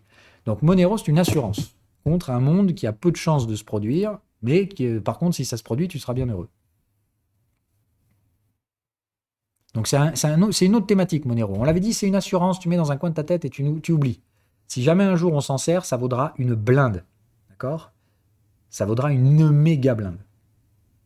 Donc le but, c'est pas de faire des trades avec le Monero. Ok, donc pour les principaux arbitrages, vous avez compris. Donc regardez principalement la nature spéculative face à l'Ethereum des différents projets qui pourraient faire le job. Le Matic Ethereum, c'est trop tard. On est déjà dans la partie haute du range, prêt à breaker. Si vous n'avez pas déjà fait vos arbitrages avec Matic, c'est mort. Maintenant, c'est trop tard. Pour moi, ils sont tous validés, confirmés. Au mieux, maintenant, c'est suivi de tendance sur ces arbitrages. Donc voilà. Si vous n'avez pas déjà diversifié votre Ethereum avec Matic, désolé les gars, les professionnels l'ont déjà fait. Et tant que vous aurez un Matic qui surperforme Ethereum, c'est que tout va bien. Ok ? Tant que ça surperforme Matic Ethereum, ça veut dire qu'il cherche le bêta, donc la croissance, donc la tendance. Ok ? Tant que vous aurez un Matic qui monte plus vite que Bitcoin, qu'Ethereum, c'est qu'à mon avis, il n'y a pas de risque de retracement significatif. Ça marche ? Vous pouvez le garder celui-là dans un coin de votre tête. Et après, le deuxième arbitrage sera à mon avis donc une exposition de portefeuille Bitcoin Layer 2, Ethereum Layer 2, qui sera arbitrée par rapport à des actifs qui devraient proposer une croissance supérieure, le package AVAX, DOT, Atom. Après, comment ça va être arbitré à l'intérieur de ce package, j'en sais rien, d'accord? Pour moi, les risques sont différents. On l'a vu, AVAX, il y a eu un venture capital, il y a eu un surpricing hors norme et il y avait une inflation de fils de pute. Donc le problème d'AVAX, c'est qu'il y a beaucoup de supply à diluer et la demande, elle n'est pas là, quoi. Enfin, on l'a vu, c'est un beau projet AVAX, mais pour l'instant, c'est vide. Enfin, c'est vide. Il va falloir apporter du fonda. Il va falloir apporter des subnets, il va falloir voir comment ils sont utilisés relatifs à Ethereum. Ethereum et Layer 2, ça va être de loin le plus utilisé dans le prochain cycle. La question, ça va être chacun de ces projets qui veulent apporter une structure complémentaire, ça va être quelle est la part relative de la demande qui va chez eux. OK ? Mais là, dans le prochain cycle, c'est clairement Ethereum et Layer 2 qui vont accueillir la plus grande demande. La question, c'est parmi les autres propositions, qui va se positionner leader, suiveur et lagueur ? Et pour moi, les trois candidats restent Avax, Atom et Polkadot. La question, c'est qui va accueillir cette demande de hedge ? Donc, les investisseurs professionnels, qu'est-ce qu'ils vont faire ? Ils vont prendre les trois. Et après, ils vont arbitrer. Comme j'ai dit, ils vont vendre le lagueur pour renforcer les positions du leader, etc., etc. Voilà pour moi les trois stratégies dominantes des professionnels dans les prochaines années. Ils vont pas du tout en avoir mais rien à foutre du Bitcoin, d'accord ? Je vous l'ai toujours dit, le Bitcoin, c'est pas une affaire de fonds d'investissement. Ils n'en ont rien à foutre du Bitcoin. Ils passeront les Ethereum en Bitcoin à la fin du cycle, au mieux. Voilà. Mais ils auront peut-être un petit fonds de portefeuille Bitcoin, etc. Mais les fonds, ils cherchent le bêta. Donc, ils vont pas chercher le Bitcoin, à mon avis. OK ? Ceux qui vont chercher le Bitcoin, c'est les entreprises multinationales principalement, les Tesla and alike, là, tous ceux qui... voilà. Tesla et tous ceux qui vont être intermédiaires de paiement. Donc les PayPal, etc. et tout ça, à mon avis, PayPal, ils vont être obligés d'avoir une réserve en Bitcoin, des trucs comme ça, ok ? Pour pouvoir arbitrer la volatilité du Forex. Volatilité du Forex qui, on l'a vu, 2022, c'est de la folie et ce ne sera pas mieux l'année prochaine. Donc, plus les currencies vont devenir volatiles, plus les gens vont devoir hedger en Bitcoin. Mais là, aujourd'hui, est-ce qu'on est dans la guerre des devises avec une volatilité de fou furieux ? Non, on commence à montrer ce qui nous attend dans les prochaines années. Donc pour moi, Bitcoin, inversement corrélé à la confiance dans le système financier, donc clairement ça se dégrade jour après jour, et on a une demande de plus en plus large due à la connaissance des gens dans le marché crypto, qui commence principalement par comprendre comment fonctionne Bitcoin. Mais là où vous vous plantez, c'est qu'à mon avis, comme Ethereum va monter beaucoup plus fort dans ce cycle, les gens ils vont surtout s'intéresser à Ethereum plus qu'à Bitcoin. Parce que Ethereum est tout aussi bien documenté que Bitcoin, Et dans la tête des gens, d'accord, en 2018, il n'y avait que Bitcoin qui existait. Dans la tête des gens aujourd'hui, moi, la plupart des gens avec qui je parle, ils parlent de Bitcoin et ils me parlent tout de suite d'Ethereum. Et le plus flippant derrière, c'est qu'ils me parlent de Dogecoin. Donc, ça, je ne sais pas trop ce que c'est, mais bon, voilà. Pour moi, les incultes aujourd'hui de la crypto me parlent systématiquement de Bitcoin et d'Ethereum. Ils connaissent ces deux-là. Donc attention, si Ethereum monte plus, la demande spéculative, elle ira surtout là où ça monte le plus. Donc vraiment attention au risque excessif sur l'Ethereum. Je ne parie pas dessus, mais je vous dis clairement que moi, je ne relâche pas avant 8000. Je ne sais pas comment on va y aller, mais je sais qu'il ne faudra pas non plus lutter contre un marché qui part en couille. C'est vraiment Ethereum qui lead ce cycle. Et je ne sais pas du tout comment va s'orchestrer la demande entre Ethereum et Layer 2. Hein. Je n'en sais vraiment strictement rien. Mais comme on le sait que le merge ne va pas nécessairement réduire les gas fees, si on redémarre un cycle de demande, même spéculatif, qu'est-ce qu'on va se retrouver tout de suite? Les gas fees qui montent, les gens qui se plaignent et justement, normalement, beaucoup de protocoles qui vont transférer le layer 2. Enfin, transférer, c'est plus de dire, ils ont déjà des layer 2, mais la demande des gens, l'utilisation, elle risque de se faire via le layer 2 et très rapidement plus via le layer 1 parce que les gas fees vont probablement remonter très vite. Donc, je m'imagine clairement qu'il va y avoir un flou artistique autour du merge, mais que normalement, la transition devrait se faire correctement, mis à part éventuellement un peu de volatilité si ça ne s'équilibre pas parfaitement. Cette volatilité, elle sera probablement très facile à hedger si vous avez pris un layer 2 derrière. Ok? C'est la raison pour laquelle un Matic qui était Vega cheap a été très rapidement acheté par les professionnels et vous voyez que ça monte très très vite parce qu'ils ne revendent rien du tout. Et il n'y a aucun intérêt à revendre ça.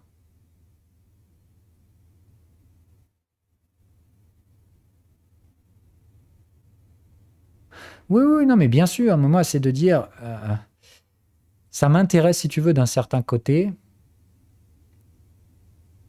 parce que, bah, on sait que c'est lui, la whale. Enfin, à mon avis, ça paraît tellement gros, voilà. Mais ce mec-là est tellement fumé du bulbe qu'il est capable de donner, c'est-à-dire d'airdropper tous ses Dogecoin pour le décentraliser.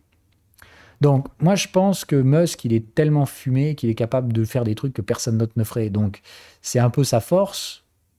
Donc, moi, je dirais, ce qui me gêne dans la démarche, c'est que Dogecoin, pour moi, jamais j'investirais là-dedans. Mais si on me les donne, je suis pas sûr de les revendre. Tu vois ce que je veux dire?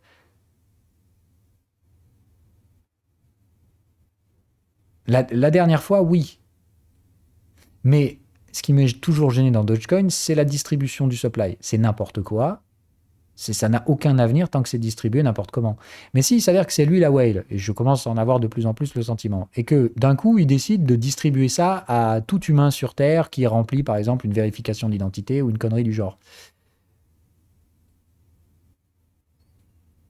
ça devient mieux pour ma part. Ça deviendra probablement la monnaie la plus décentralisée, hein, bien plus que Bitcoin, qui est extrêmement concentré, etc. Peut-être qu'il fera la monnaie sur Mars, dans ce cas-là, j'en aurais rien à foutre, tu vois. Mais bah, moi, je sais que j'irai pas sur Mars de mon vivant, enfin, je pense pas. Au mieux, j'irai faire mes muses dans l'atmosphère, mais. Donc voilà, dans ce cas-là, ou alors je garderai des Dogecoin pour mon fils si lui, il a envie de faire un voyage sur Mars dans sa vie, mais bon, enfin. Bon, mis à part ça, laisse tomber, voilà. C'est plus de dire, je sais pas pourquoi, mais le fait que pas mal de gens non éduqués crypto me parlent de ces trois cryptos, ils me parlent de Bitcoin, Ethereum et Dogecoin. Et ça me marque, voilà. Donc attention, parce que je vous dis, le prochain cycle va être basé sur la demande, et y compris la demande de ces gens-là, qui connaissent Bitcoin, Ethereum, et étonnamment, putain, Dogecoin, quoi.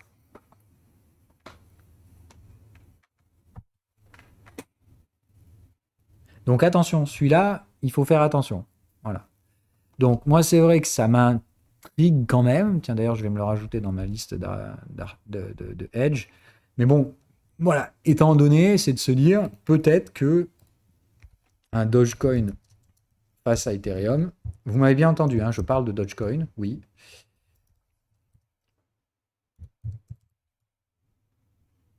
Oui, pardon, t'as raison. Moi, je dis n'importe quoi, c'est pas face à Ethereum. T'as raison.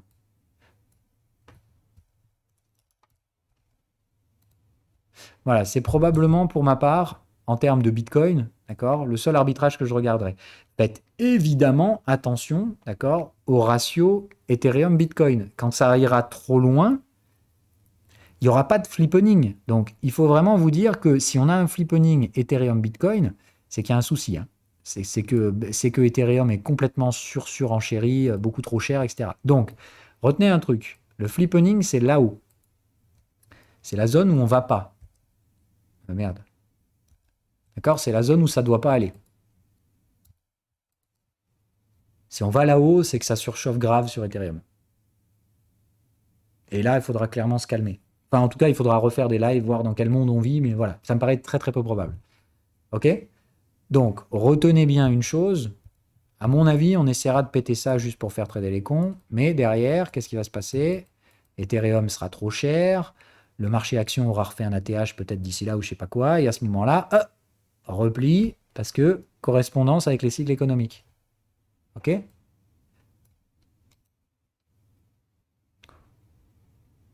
Est-ce que sur cette place-là, ça vous va? Voire même, ici, on peut très bien donc imaginer que on casse juste la trendline. Ah, ça passe pas. Vous voyez, on reste sur un ratio Ethereum Bitcoin super long. On se fait une pseudo tasse avec Ans. Parce que là, il y a quand même tout ce qu'il faut pour une structure de tasse avec Ans, hein. Donc attention, on peut très bien s'imaginer qu'Ethereum ne fait pas son ATH avant l'année prochaine. Et du coup, c'est là qu'il pourra augmenter son ratio Bitcoin. Et en attendant, ici, on reste sur un repricing du ratio.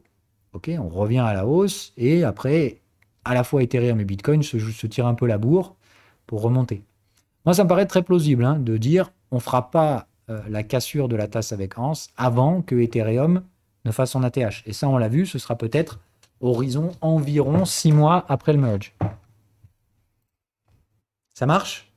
Voilà tous les ordres de grandeur que vous devez avoir. Mais c'est Ethereum qui lead le cycle maintenant. C'est plus du tout Bitcoin. Tout tourne autour du halving, du merge, sa réduction de supply, l'équilibre de sa demande, et une fois que tout ce bordel s'équilibre, ATH. Puisque de toute façon, pourquoi on est garanti de retourner ATH, Ethereum et Bitcoin? Enfin, garanti, pas garanti, mais en tout cas, enfin, moi, je ne pose pas de questions à ce niveau-là. Au pire, je me trompe. Modèle d'adoption. Voilà. On doit juste avoir de plus en plus de monde. Donc, normalement, ça ne peut pas, avec un supply proche de 15%, aller autre part qu'à l'ATH. Pour aller chercher la prochaine zone où le supply va se diluer. OK? Voilà les assumptions que je fais. Maintenant, je vous l'ai dit, ce sont des assumptions, j'ai peut-être tort, etc. Mais voilà pourquoi on investit en spot et on ne prend pas peur si ça retombe ou etc. Voilà, on serre bien les fesses. De toute façon, maintenant, si vous avez survécu à celui-là de crypto flash bear market, là, normalement, maintenant, vous avez un épiderme d'acier, quoi. Ça marche? Et donc, bah, Doge Bitcoin, voilà où on en est, hein. Donc, pour ma part, le grand classico du truc, qu'est-ce qui se passe? On va osciller autour de la zone 3 et 5% sur ce truc-là. D'accord? Donc je pense qu'il y a un edge intéressant à jouer au niveau de ce truc-là. Bon, pour moi, pareil, hein, on atteint 5% sur Dogecoin, cassez-vous et revenez en Bitcoin, hein. Bitcoin est mécaniquement beaucoup moins risqué que Dogecoin. Mais je pense que là, l'arbitrage à 2% et cette installation de ce putain de Dogecoin dans la tête des gens et le fait que malgré le bear market, il est survécu, etc. Pour moi, je vous l'ai dit, j'ai pas d'a priori. J'ai toujours eu un a priori très dangereux sur le Dogecoin parce que franchement, pour moi, c'était du grand n'importe quoi. Et je vous ai dit, je veux voir comment ça vit en bear market. Bah, le fait que ce soit toujours là, toujours dans le top 10 et tout ça, je vous le dis, je vous le dis à vous, je change clairement d'idée sur le Dogecoin. D'un truc pour moi complètement irrationnel, d'une blagounette que j'ai tradé une seule fois parce que je trouvais ça débile mais rigolo, je pense aujourd'hui clairement qu'il y a un truc à faire avec le Dogecoin. En arbitrage, face à Bitcoin. Quelle est la part relative de l'investissement? Bah, pour moi, je vous le dis, c'est 5% de mes bitcoins. Je swapperai probablement 5% de mes bitcoins pour du Dogecoin. À un moment donné. Pas maintenant, parce que moi, tant qu'on n'a pas cassé la trendline baissière, d'accord, je peux rien faire, hein. Là, sur l'arbitrage, j'ai aucun signe de reverse entre Bitcoin et Dogecoin, mais je surveille. Ok? Ça veut dire, je vous le dis à vous, je n'irai pas faire une vidéo sur le Dogecoin, sinon on va me dire que je chille le token de machin, mais voilà, ok? C'est juste de dire, moi là, j'ai aucun signe de reverse sur ce truc-là, mais si j'en ai un, c'est-à-dire si on met fin à la tendance baissière ici, je pense qu'il n'y aura aucun mal à s'extrapoler vers les 5. Ici, ce sera trop cher, et on fera probablement une troisième borne, ok? Donc pour moi, la référence, c'est vraiment l'hebdo, et je vous dis clairement, là, je ne peux pas payer ça en l'état. Il me faut des signaux de tendance sur le canal de tendance, et pour l'instant, j'ai rien du tout, ok? Donc soit on remet un coup de rein supplémentaire, et si j'ai par exemple une survente ici, ça va m'intéresser, soit j'attends qu'on rebondisse et qu'on fasse un creux ici sur un truc plus intéressant. Capiche? Mais franchement, ça me paraît pas. Non, non, mais ça, c'est pas cup and handle et trucs comme ça. Non, mais c'est. Oublie, hein, le Dogecoin, ça vaudra jamais plus de 5% du Bitcoin. Mais je pense qu'il se maintiendra dans cette zone-là. Donc, c'est un hedge, enfin, c'est un arbitrage et c'est un hedge. Ça permet de ne pas nécessairement concentrer ses risques. OK? Mais c'est juste de dire, si tu peux arbitrer ce truc-là de 2 à 5, ça veut dire que concrètement, si tu risques 5% de tes bitcoins, qu'est-ce qui se passe quand tu débloques le trade? Bah, tu récupères 10. OK? Tu as doublé le montant en bitcoin que tu avais mis, que tu avais mis dans ce trade. J'ai pas parlé de faire du levier, hein. J'ai juste parlé de dire je vais swapper des bitcoins pour du Dogecoin à un moment donné. Et je risque de faire ça. Mais pour l'instant, je vous jette la graine. C'est tout sauf à l'ordre du jour pour l'instant. Pas de signaux baissiers, pas de signaux haussiers, égal je touche pas quoi.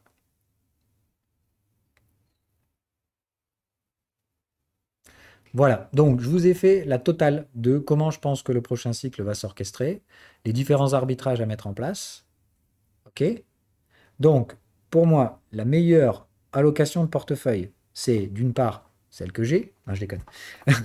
Mais voilà, bon, pour moi, c'est comme ça qu'il faut faire. C'est vraiment aujourd'hui tendre à ou essayer de rester proche d'un 40% Ethereum. Parce que c'est lui le leader du cycle. Donc avoir un portefeuille full Bitcoin et peu d'Ethereum, ça me paraît complètement stupide. En tout cas, très défensif dans un marché qui, pour ma part, ne colle pas avec ça. Maintenant, ne pas avoir de Bitcoin, c'est une grosse connerie aussi, hein, ça je vous le redis. D'accord? Donc, je pense qu'il faut une composante forte Ethereum dans le portefeuille, mais il va falloir la hedger. Ça veut dire, par moment, entre 5 et 10% de vos Ethereum en layer 2, particulièrement Matic, etc. Ok? Puisqu'on l'a vu, pour moi, à terme, je pense que ce Matic Ethereum devrait se tirer vers la zone des 10-15. Donc ça veut dire le maximum que vous devez avoir en portefeuille de ces layer 2 face à Ethereum, ça doit être 10-15. Dès que vous avez votre Matic qui fait plus de 15% de votre market cap Ethereum, vous devez revenir en Ethereum. Ça marche?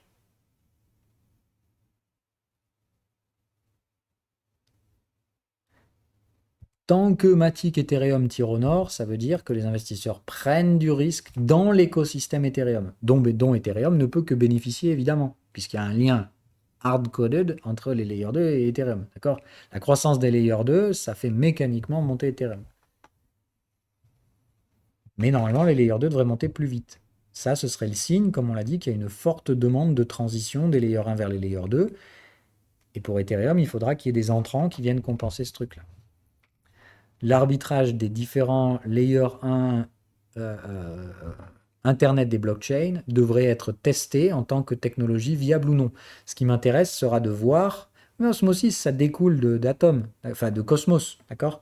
Mais je pense qu'il va y avoir une tentative de révolution à ce niveau-là. D'accord? Quelles sont les étapes de la révolution? Stupide, dangereux. Donc, je veux voir ces blockchains, Polkadot, Avax ou Atom devenir stupides et dangereux. À mon avis, stupide, c'est garanti. Je pense qu'il n'y a qu'à voir la structure d'Atom. Lui, s'il retourne faire son ATH, on va à 100 dollars one shot et après, je ne sais pas trop ce qui se passera. Si ça s'arrête à stupide et que ça se pète la gueule, c'est que le Web 3, c'est une bonne grosse branlette cérébrale. Ça marchera soit pas, soit il faudra beaucoup de changements, etc. Si ça devient stupide et dangereux, ah non, non, non, si ça devient stupide et dangereux, on ne fait que commencer. Après, stupide et dangereux, c'est comme Ethereum en 2018. Ce sera une vraie bulle à débile, d'accord? On vous vendra le futur Internet des blockchains, etc. parce qu'on aura une grosse croissance. Tu vois, tout comme il y avait une croissance des ICO de fils de pute qui a fait monter l'Ethereum n'importe comment en 2018. Moi, je pense que ça se construit comme cycle. Donc d'abord, il y avait la stupidité de Bitcoin, puis la stupidité d'Ethereum. Et je pense que sur ce cycle, on va aller chercher la stupidité d'un projet Web3. Je ne sais pas lequel, peut-être même les trois, hein, mais je pense qu'il y en a un qui devrait se détacher. Bon, moi, je vous l'ai dit clairement pour ma part, entre celui qui est le plus sous-coté, etc., je pense qu'il y en a un en particulier qui, à mon avis, risque d'exploser sa mère, ça reste Vatom. Maintenant, c'est celui que moi je choisis, et de toute façon, si la demande part ailleurs, j'irai ailleurs. OK? Mais j'en vois qu'un qui est quasiment garanti de retourner à la valeur C Atom, et si derrière il accumule, c'est-à-dire, comme je vous dis, que l'offre et la demande se compensent, etc., et que derrière, après, ça break, ça va être complètement con, hein. Ça va être complètement débile.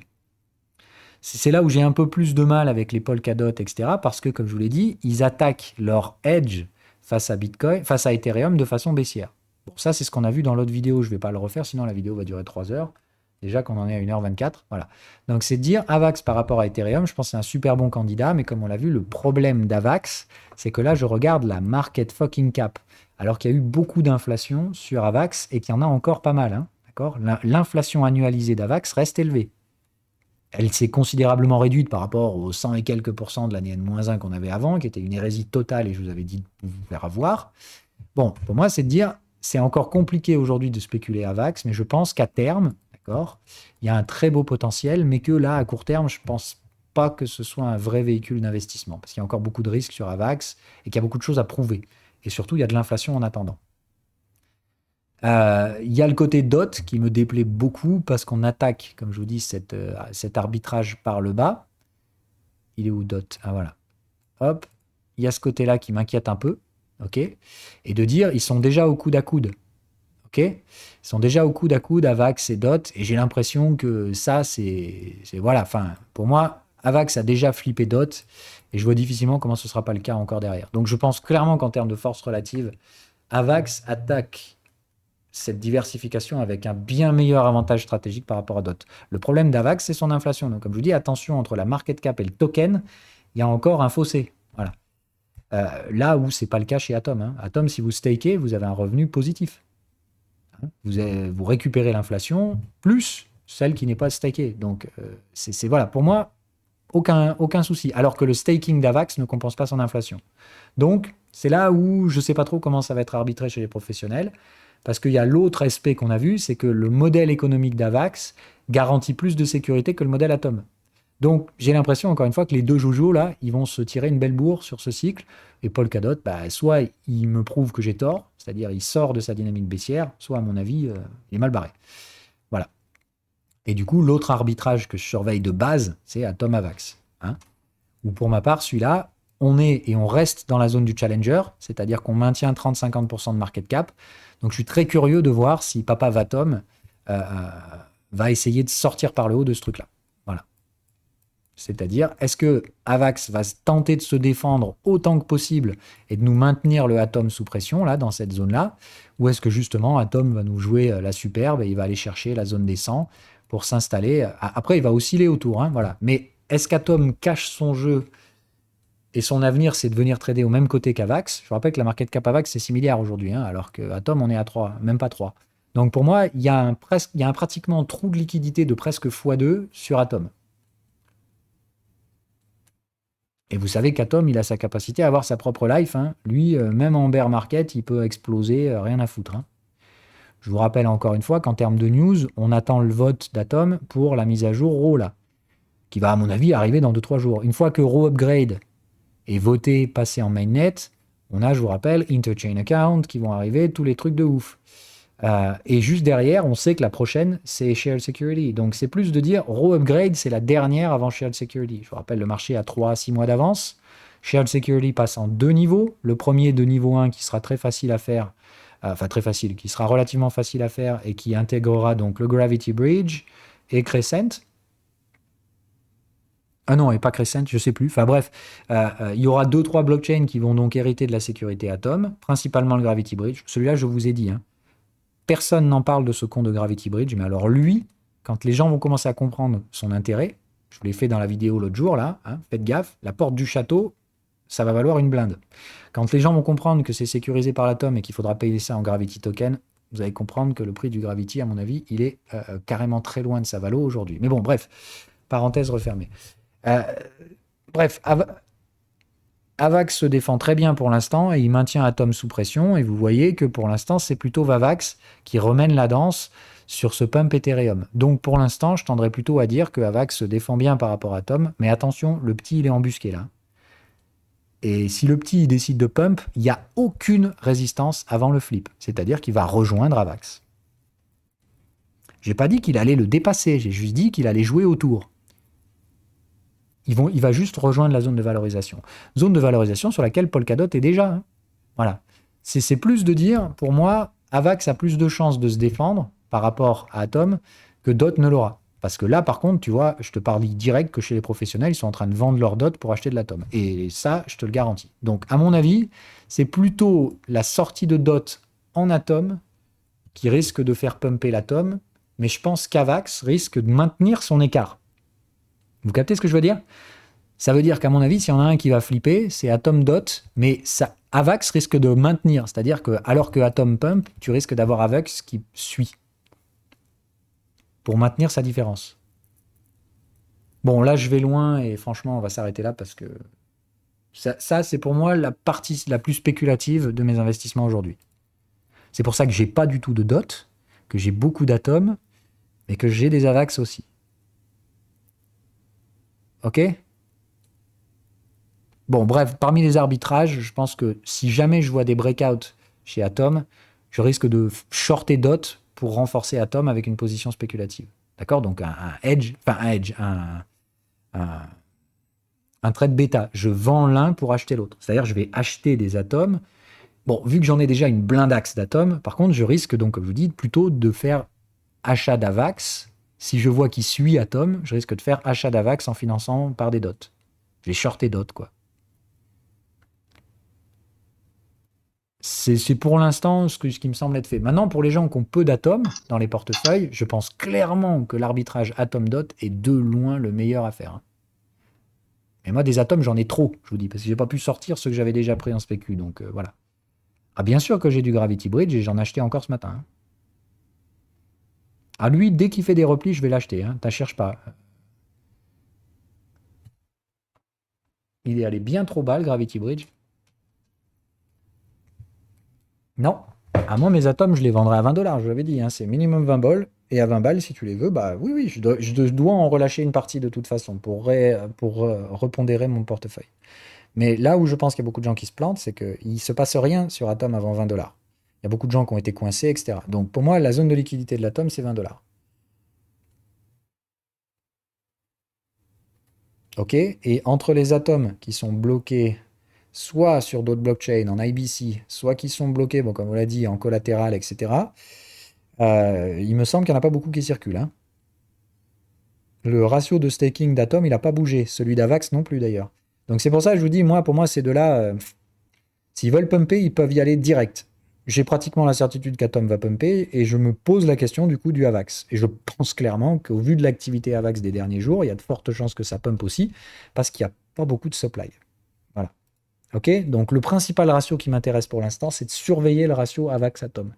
Pas de le surveiller activement pour le trader, parce qu'il ne me semble pas très intéressant, mais juste pour voir si j'ai raison ou non.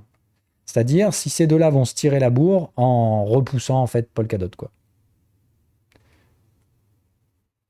Mais attention donc à DOT qui est en embuscade. Si je me plante, il faudra que je swap des atomes pour du DOT. Mais c'est du coup pour ça que je surveille l'arbitrage atom-DOT. Et franchement, sa gueule me montre que je ne sais pas quel pari de ouf il faut faire sur DOT pour remonter la pente aujourd'hui, mais ça me paraît compliqué. Voilà. Les challengers avancent vite, très vite. Euh, et atom-DOT, enfin voilà, moi quand j'ai un graphique comme ça, je pense qu'au moindre raté, DOT, ça va sanctionner direct. Et c'est déjà le cas. Et au moindre succès chez Atom, ça va pumper vite. Et l'arbitrage Atom-Dot, il va être très vite mis en place. Pour moi, il n'y a pas. Atom, il devrait être aux côtés de Dot. Hein. Voilà. Donc, je pense clairement qu'il n'y a aucun doute. Et on voit bien hein, que cette zone 30-50 qui est maintenue et qui est achetée pour l'instant, avec signal de tendance sur le canal de tendance sur la moyenne, moi, ça m'invite que je suis sûr et certain qu'au moindre bonne news Atom, ça va payer en shortant du Dot. Ce qui est un investissement beaucoup moins risqué hein, que de juste acheter de l'atome. Tu fais un bêta, quoi. Tu achètes un actif en vendant un autre. Tu paries juste sur l'écartement du spread entre les deux. Ah, ça, je sais pas du tout. Je sais pas du tout. Bah, soit ils peuvent les retourner aux clients. Enfin, je sais pas du tout, mais de toute façon, Celsius, ça va être en liquidation judiciaire pendant très longtemps. Donc, je suis pas sûr qu'il y ait des ventes qui soient réalisées très vite. Les ventes qui ont été réalisées, euh, c'était des ventes DeFi. De ce que j'ai vu. Donc, à mon avis, voilà.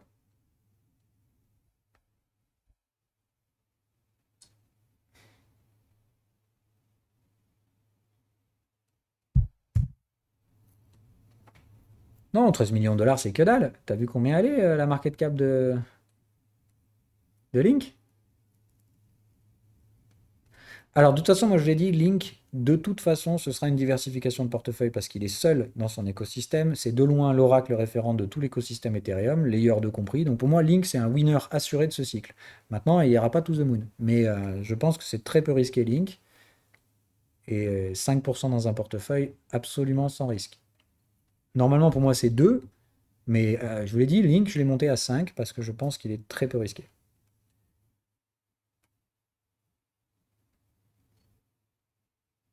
Voilà. Est-ce que vous avez des questions ou est-ce qu'on s'arrête là? Donc, par rapport à la question initiale qu'on avait posée, bon, on a beaucoup dérivé, mais on a fait vraiment un tour complet de la situation. Si on a un cycle basé sur l'Ethereum, vous en comprenez normalement maintenant les différents mécanismes, le pourquoi ça paraît beaucoup plus probable que de devoir attendre le halving, tout ça, tout ça. Comment hedger correctement ce type de cycle, qui n'a rien à voir avec un cycle basé par rapport au Bitcoin, etc., tout ça, tout ça. Les principaux hedges que je vois clairement et que je vous garantis, les autres professionnels les font aussi. Euh, et je vous les ai mis dans un ordre croissant de risque. D'accord? Le moins risqué, Ethereum, Matic. Euh, Link, on l'a vu, carrément rien à voir, mais je pense que Link, de toute façon, maintiendra 3 à 5% de sa market cap en Ethereum.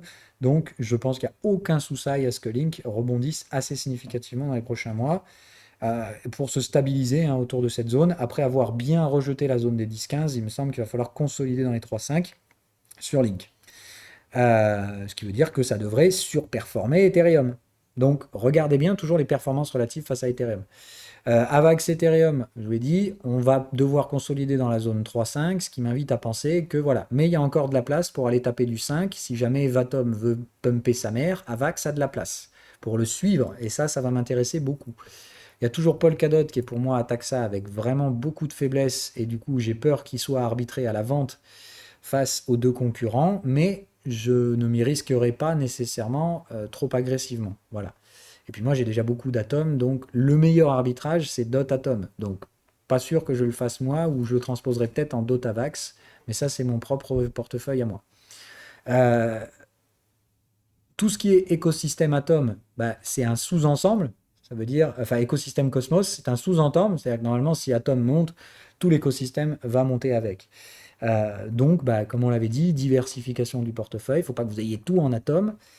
Votre exposition Atom, elle doit être sous-découpée en sous-ensembles des différentes blockchains de l'écosystème. Pour les nommer, on l'a vu l'autre jour, pareil, dans la vidéo sur Atom, c'est Atom, Osmo, Evmos, euh, éventuellement Crescent. Mais bon, moi je pense que des DEX, si vous avez Osmo ou Crescent, vous pouvez avoir un peu des deux si vous êtes fait airdropper Crescent, sinon vous en achetez qu'un des deux, celui que vous préférez.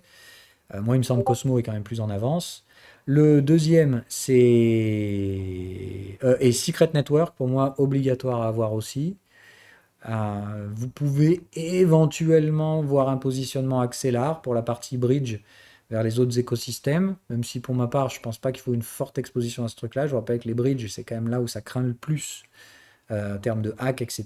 Et je ne vois pas pourquoi Axelar serait meilleur que les autres. Ils sont donc aussi risqués que les autres, vu que ce sont des bridges multi-technologies, donc il y a des surfaces d'attaque très grandes. Bref, donc petite exposition éventuellement sur Axelar, mais pourquoi pas. Ok, il faut vraiment rester sur la base. Hein. Juno, ça se dirige de plus en plus comme étant le scumbag, enfin le bidonville de l'écosystème Cosmos. Donc, si vous voulez, mais il faut vraiment pas y aller trop fort. Et voilà, voilà. Ok, et vous avez déjà la base, quoi. Euh,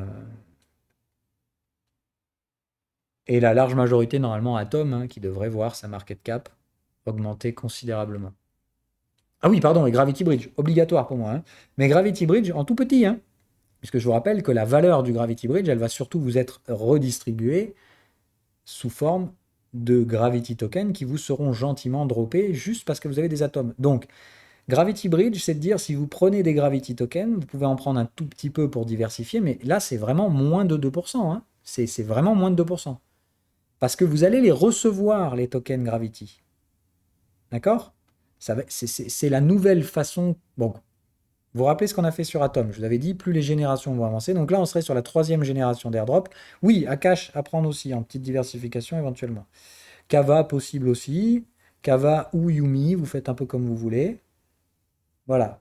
C'est essayer d'avoir une exposition aux différents types de protocoles. Un DEX ou deux maxi, d'accord? Une application spécifique, type Evmos, etc. Vous avez, enfin, c'est l'application spécifique EVM, Evmos. Vous avez Secret Network, qui n'a rien à voir avec Evmos, donc c'est pour moi un bon diversificatif. Axelar qui peut servir de bridge.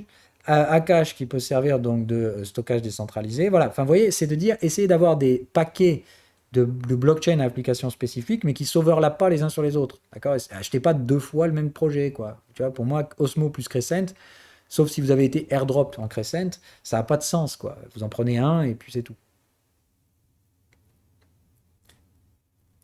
Avec une composante très large en atomes, hein, on est d'accord. Mais pas plus de 65% d'atomes. Ok, si vous avez plus de 2 tiers de votre portefeuille Cosmos en atomes, c'est n'importe quoi. Il faut diversifier le reste. Ok? Mais vous devez avoir une très large composante atome. C'est là qu'il y a la plus grande marge, et surtout c'est là qu'il y a le moins de risques dans l'écosystème Cosmos. Je vous rappelle que si Cosmos ne prend pas, et que ça devient par exemple le lagueur, et que Polkadot d'un coup nous ressort une superbe, et qu'au final le Cosmos ça part jamais, euh, vous aurez un écrasement immédiat de tout l'écosystème Cosmos avant même Atom. Hein. Voilà. Yumi ou Kava. Voilà. Moi, après Kava, je suis désolé, hein, j'ai creusé le projet, ça me fait flipper à souhait. Tous les ratios de lending sont hors sol. Enfin, ça me fait très très peur, Kava. Alors que Yumi, on est beaucoup plus safe, serein, mais ça avance pas. Donc Yumi, il faut vraiment qu'il se bouge le cul sur le dev, l'intégration de nouveaux projets, etc. Et tout ça, tout ça. Mais Yumi, il y a beaucoup de choses. Il travaille direct avec Gravity Bridge, ce que j'aime beaucoup. Euh, voilà. Nomic, gardez-le. Putain, mais Nomic, si vous vendez ça, mais vous êtes fous. Voilà. C'est pour ceux qui se sont fait airdrop Nomic, gardez-les, putain de merde, et compoundez ce bordel. Point. Ça doit être hors de votre tête. C'est, pour ma part, en termes d'airdrop, de valeur. D'accord? Je pense que c'est celui qui, dans 5 ans, si c'est bien l'écosystème qui s'installe, d'accord? Donc, il va falloir passer par une phase de stupide et dangereux dans l'écosystème Cosmos. Il va falloir que ça crache derrière et que ça se relève. Hein. Mais si on a bien la phase débile, dangereuse de l'écosystème Cosmos, qui me laisse à penser que du coup ce sera ça l'écosystème dominant autour de l'Ethereum à terme, suite du modèle qu'on a vu là, hein, donc la ville qui se construit autour du château, blablabla, puis après d'autres villes qui se construisent sur le même modèle, etc. Si on a vraiment ça, qu'on a vraiment une bulle Web3 et que le Web3 donc passe par la phase stupide dangereuse et qu'il se reconstruit dans 3 à 5 ans derrière, je pense que tes nomiques à ce moment-là, d'une, ils rapporteront des bitcoins, donc ça va être un rendement permanent en bitcoin, et je pense que vous n'avez pas vraiment conscience du niveau de sécurité qu'il faut sur un bridge Ethereum, sur un bridge Bitcoin Atom. Si Atom, c'est une ville, d'accord? Dans une ville, où est-ce que les flux en termes de valeur de transaction sont les plus importants? Est-ce que c'est entre les autres villes qui créent des produits manufacturés, etc., ou est-ce que c'est la matière première? Regardez dans les villes antiques. Hein. Là où il y avait le plus de sécurité, c'est pour sécuriser les matières premières. Donc, pour ma part, le plus gros bridge, ce sera lui. Bien plus que Gravity Bridge. Donc, soit Nomic, il va falloir louer la sécurité Atom. Je vous le dis en 1000, je pense que ce sera le cas. Soit le token Nomic va valoir une putain de fortune. Je ne sais pas lequel des deux ça va être, mais je peux te dire que je ne revendrai jamais un token Nomic. Jamais. Moi, je compound et je sais que je ne peux pas appuyer sur vente Nomic, c'est pas possible. Même pas un 10% de TP, etc. Pour moi, c'est trop gros Nomic pour faire quoi que ce soit. Bon, là, on a vraiment tout fait et on est même re-rentré dans l'écosystème Cosmos, qui est vraiment la poche de risque la plus élevée. Hein, d'accord? C'est là où se trouvent les plus gros rendements, évidemment. Hein. Je dis, si Cosmos s'impose comme le modèle référent à côté de Bitcoin, ok?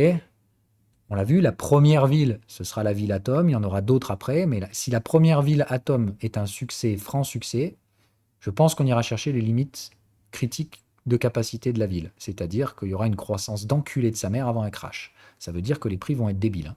Mais vraiment débiles.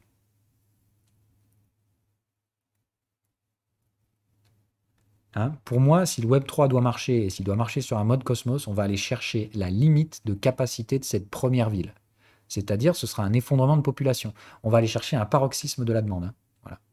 C'est-à-dire tout le monde va vouloir s'installer, tout le monde va vouloir lancer une blockchain Cosmos, etc. Ou déployer un smart contract sécurisé à droite, à gauche, machin, ceci, cela. Vous aurez les Saga et Celestia là, qui en pourront plus de demandes, etc. Non, pas la guerre civile, mais juste de dire on ira chercher un paroxysme de popularité, de population, quoi. C'est-à-dire on ira chercher la capacité maximum du Tendermint, selon, à mon avis. C'est de dire il faudra aller sur des trucs, mais vraiment débiles. C'est-à-dire tous les matins, tu auras telle blockchain qui va s'interrompre parce que il y a trop de transactions, c'est n'importe quoi. Ou alors on va se retrouver avec des mêmes poules de 3 km, une congestion totale à l'intérieur de la ville. Et là, je pourrais te dire qu'on a atteint le niveau stupide et je pourrais te dire avec une garantie très élevée que c'est ça l'avenir, qu'on aura un Web3, etc. Mais par contre, à ce moment-là, je vais vendre pas mal d'atomes. Je vendrai tous les tokens de l'écosystème Cosmos, même Nomic.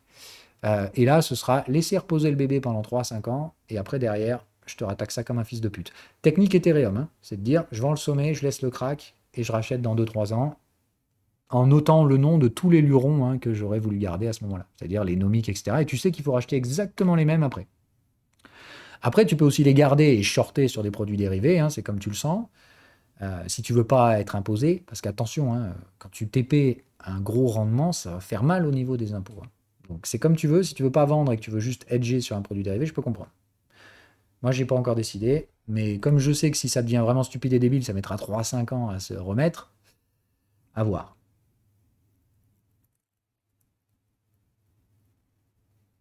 Ah, cool. Ah non, mais Evmos, c'est de la balle. Hein. Enfin, moi, c'était vraiment de la merde au lancement, c'était n'importe quoi. Ils ont fait de la com vraiment comme il fallait pas, donc ils ont vraiment mal été conseillés sur le lancement, c'était une catastrophe. Même le lancement V2. Alors, pardon, attendez, on va arrêter le replay, parce que là, on diverge vraiment. Donc, pour que ça dure pas 3 heures et que ce soit pas indigeste pour ceux qui regarderont en replay, on va s'arrêter là. Ciao, ciao. Émission très longue, je suis désolé, mais au moins, bon, là, on est rentré dans tous les niveaux de complexité. Euh, Allant donc des idées sur le changement de nature du cycle, l'idée par Ethereum sur la deuxième partie, jusqu'à ce que le halving reprenne ses droits. Hein. Donc n'oubliez pas que le halving, c'est pas un truc qui est mort et enterré, c'est juste que jusqu'au prochain halving, c'est Ethereum qui va lead la demande. Beaucoup de volatilité à attendre après le merge pour voir comment va se stabiliser la transition des layers 2. Donc un arbitrage face au layer 2 est obligatoire pour les forts portefeuilles Ethereum. Euh, Entre 5 et 10% maximum des Ethereum octroyés à un arbitrage sur du layer 2. Et si ça dépasse 15% de votre portefeuille, il faut revenir derrière sur le layer 1. OK. Le deuxième arbitrage derrière, c'est de jouer le bêta face au Web3. Les 3 candidats dont on a déjà parlé, CQFD, revenir à l'émission de tout à l'heure, à l'émission de l'autre jour. Avec les différents modèles de ville, vous arbitrez entre les 3, vous avez le droit de ne pas être d'accord avec mon choix, faites comme vous voulez, comme d'hab, l'arbitrage se fait entre les 3, vous choisissez ce que vous voulez, etc. etc. OK. Et après, arbitrage dans les sous-écosystèmes. Ce que j'ai dit pour Atom, ça vaut pour l'écosystème AVAX, d'accord. Si vous êtes super chaud AVAX, il vous faut un DEX à l'intérieur de l'écosystème AVAX, il vous faut un machin, etc. D'accord. Il faudra trouver, il faudra investir dans les subnets d'AVAX. Le subnet qui fera de la DeFi, il faudra acheter son token, etc. OK. Capiche? La même méthode au Cosmos s'applique à Avax. Hein. Voilà. Moi, je vous l'ai fait sur Cosmos parce que c'est l'écosystème que je maîtrise le plus. Mais s'il faut changer et passer à Avax, je le ferai. Hein. Oui, voilà. On va dire, aujourd'hui, je vous reprends pas mal des thématiques qu'on a déjà vues dans ces vidéos-là. Hein. Je vous fais toujours une vision très globale. D'accord. Normalement, en termes de qualité de contenu, on doit être largement au-dessus de ce que vous voyez ailleurs. Mais bon, voilà, il y a beaucoup de choses à digérer. C'est pour ça qu'il y a beaucoup de vidéos, etc. Et que ce sont des notions un peu complexes. Mais une fois que vous les avez toutes bouffées, normalement, vous devez voir les liens entre les deux. Voilà. Vous devez voir les liens qui se créent à peu près partout. J'essaie de faire germer des graines dans votre tête. Mais pour ça, j'en plante beaucoup. Désolé, hein, c'est un peu bourratif comme contenu, mais c'est volontaire, hein, comme d'hab. Je vous noie sous l'information en espérant qu'il y ait des connexions qui se créent. Et c'est volontaire, c'est ma méthode pédagogique. Voilà. Allez, ciao les gars.